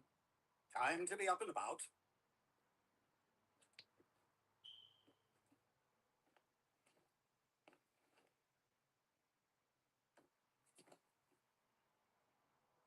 First a bath, don't you think? You have a name. I hope you don't expect me to guess it. Fred? Pete? Leon? How about a little help? Can you talk? Gotcha. You'll feel much better when you're clean.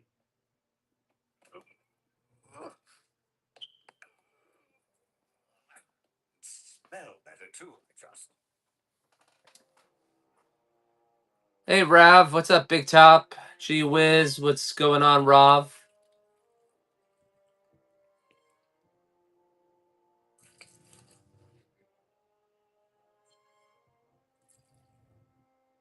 Frog, the rolls, if you please.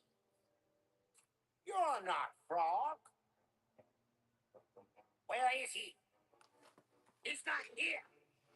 Not here. And after all I've done for you, grateful little monsters. I took you in when nobody else would have you. It is I who care for you. I who provide for you. And only I who knows what's good for you. Would you rather I sent you back into the light? Back to those who hurt you and sent you away? There will be nothing to eat. The frog is found. Now out with you. Out with you.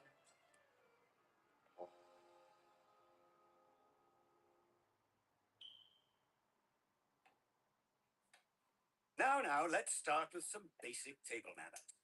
Knife. Oh, spoon. Oh dear, I could have sworn. Oh, no matter. As they say, dig in.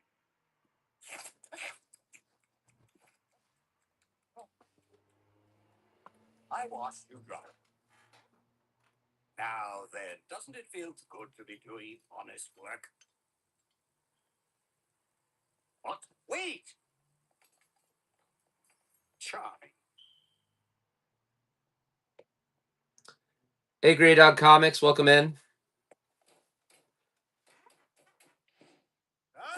Johnny Sage, welcome.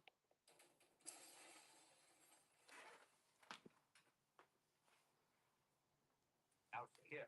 We're supposed to be working. I wonder if I was that much trouble.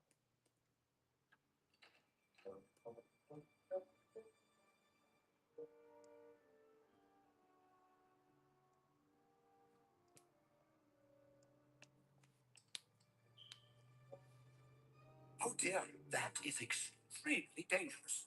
You must put it down before you hurt someone. Children and guns do not mix. Ever. It wasn't loaded. But it could have been. I need your help.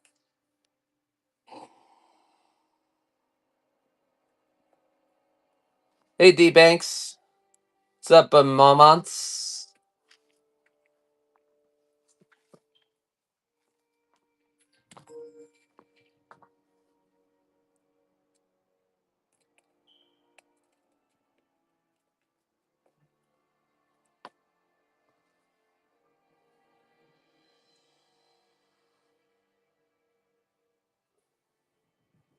Evidence.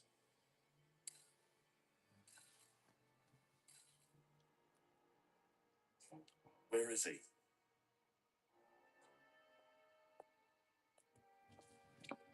Hey, just Sarivas.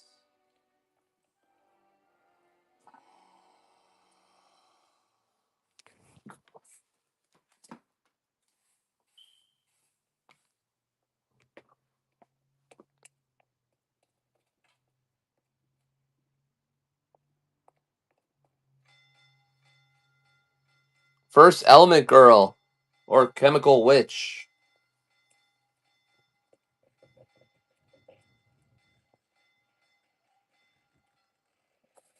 Hey, Timch, what's up, Universal Items? As Lemur, welcome in. Hey, Eddie Joe, how's it going? And from now on, F Trez, what's up? What's up? How's everyone doing? What's up? What's up? What's up? What's up? Welcome our guests.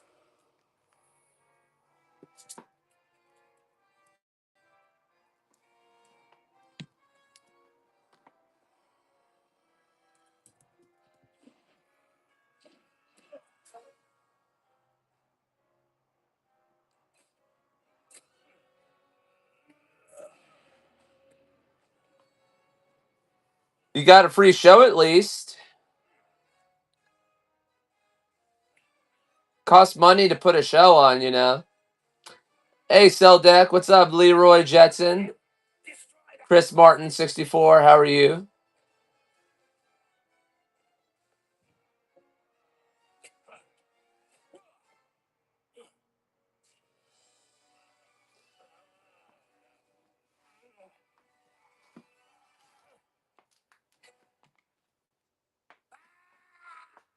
I'll show you who's the ruler of this kingdom.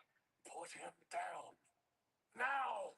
It's feeding time for my pretties. Hey, Charles 2100, what's up, Chris Martin?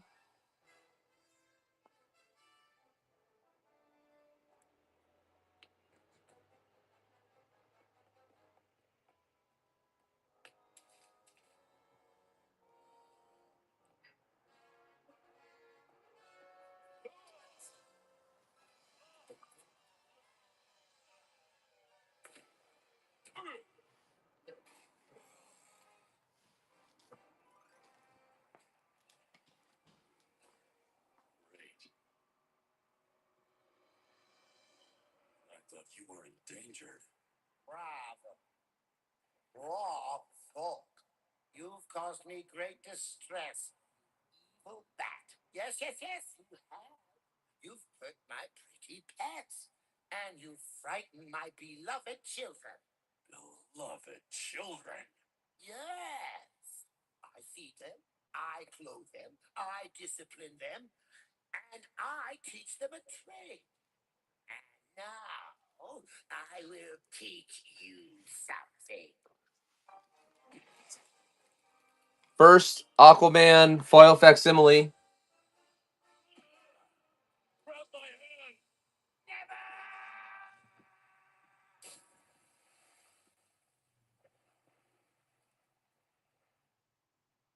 A gruesome fate for a gruesome man. I rather enjoyed it. I told you. They're my pretties. Have a nice swim.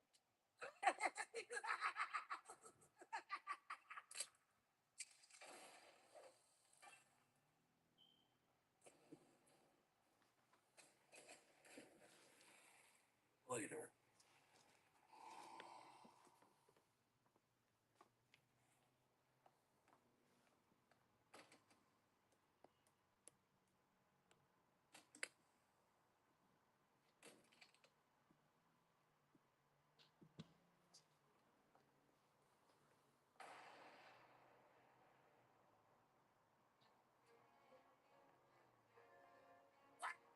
You.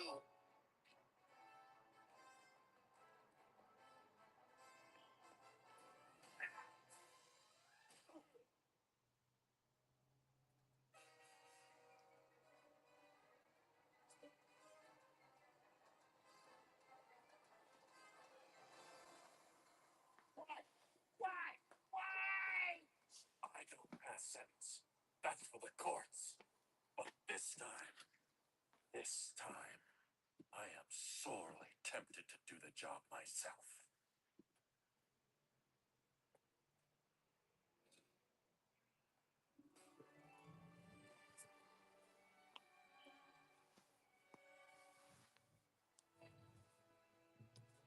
The light. The light.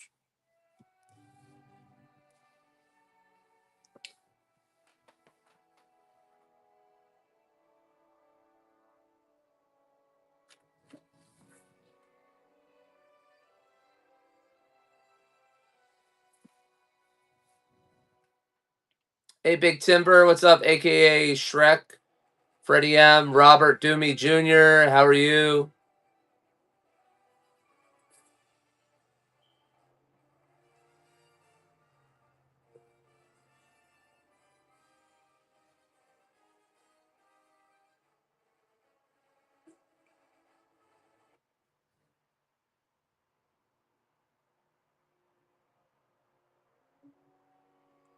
What's up, Leroy Jetson? Welcome in.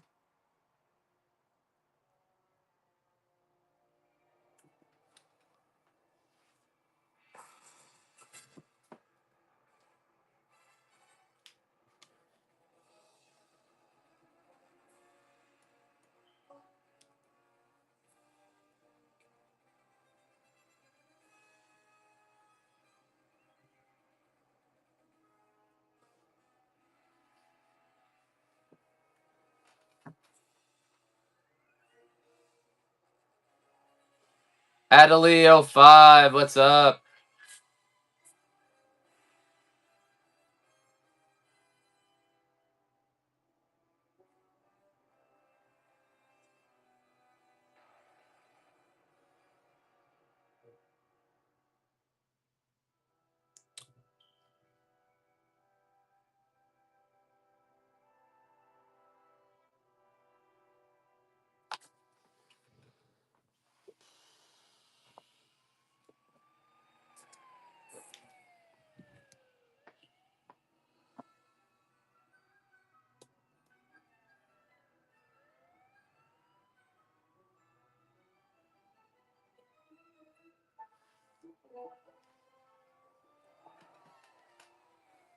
How we doing for 10?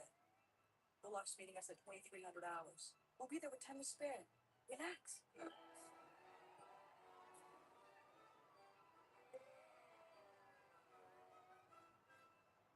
Sorry, I've never worked as Sting before.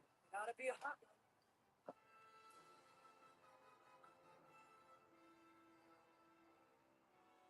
That's right. What happened?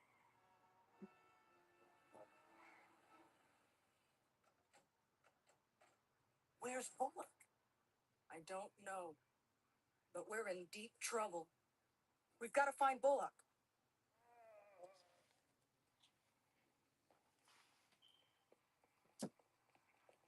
Detective Bullock, are you all right?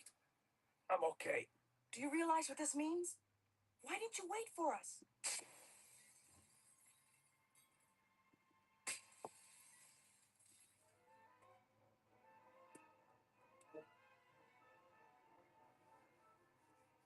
Let's go! Wait. More inside. Wilkes, go after those two. I'll check out the warehouse.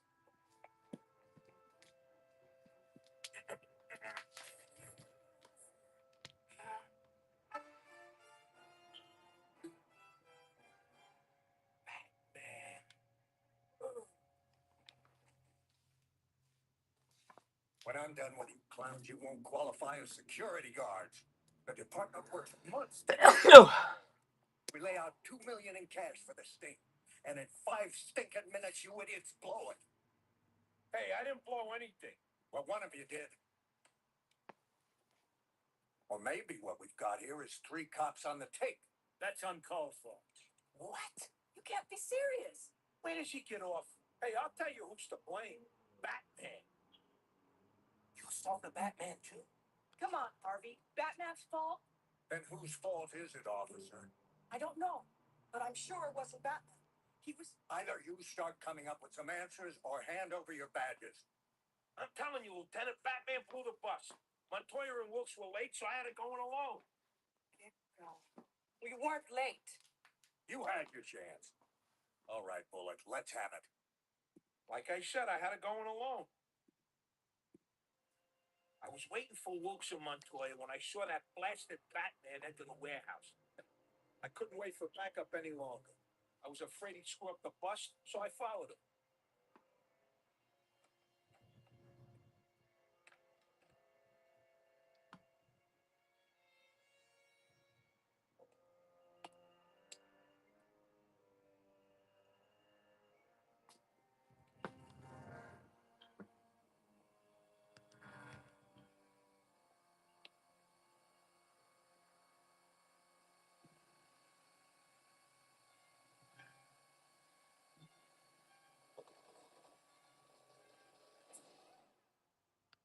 God.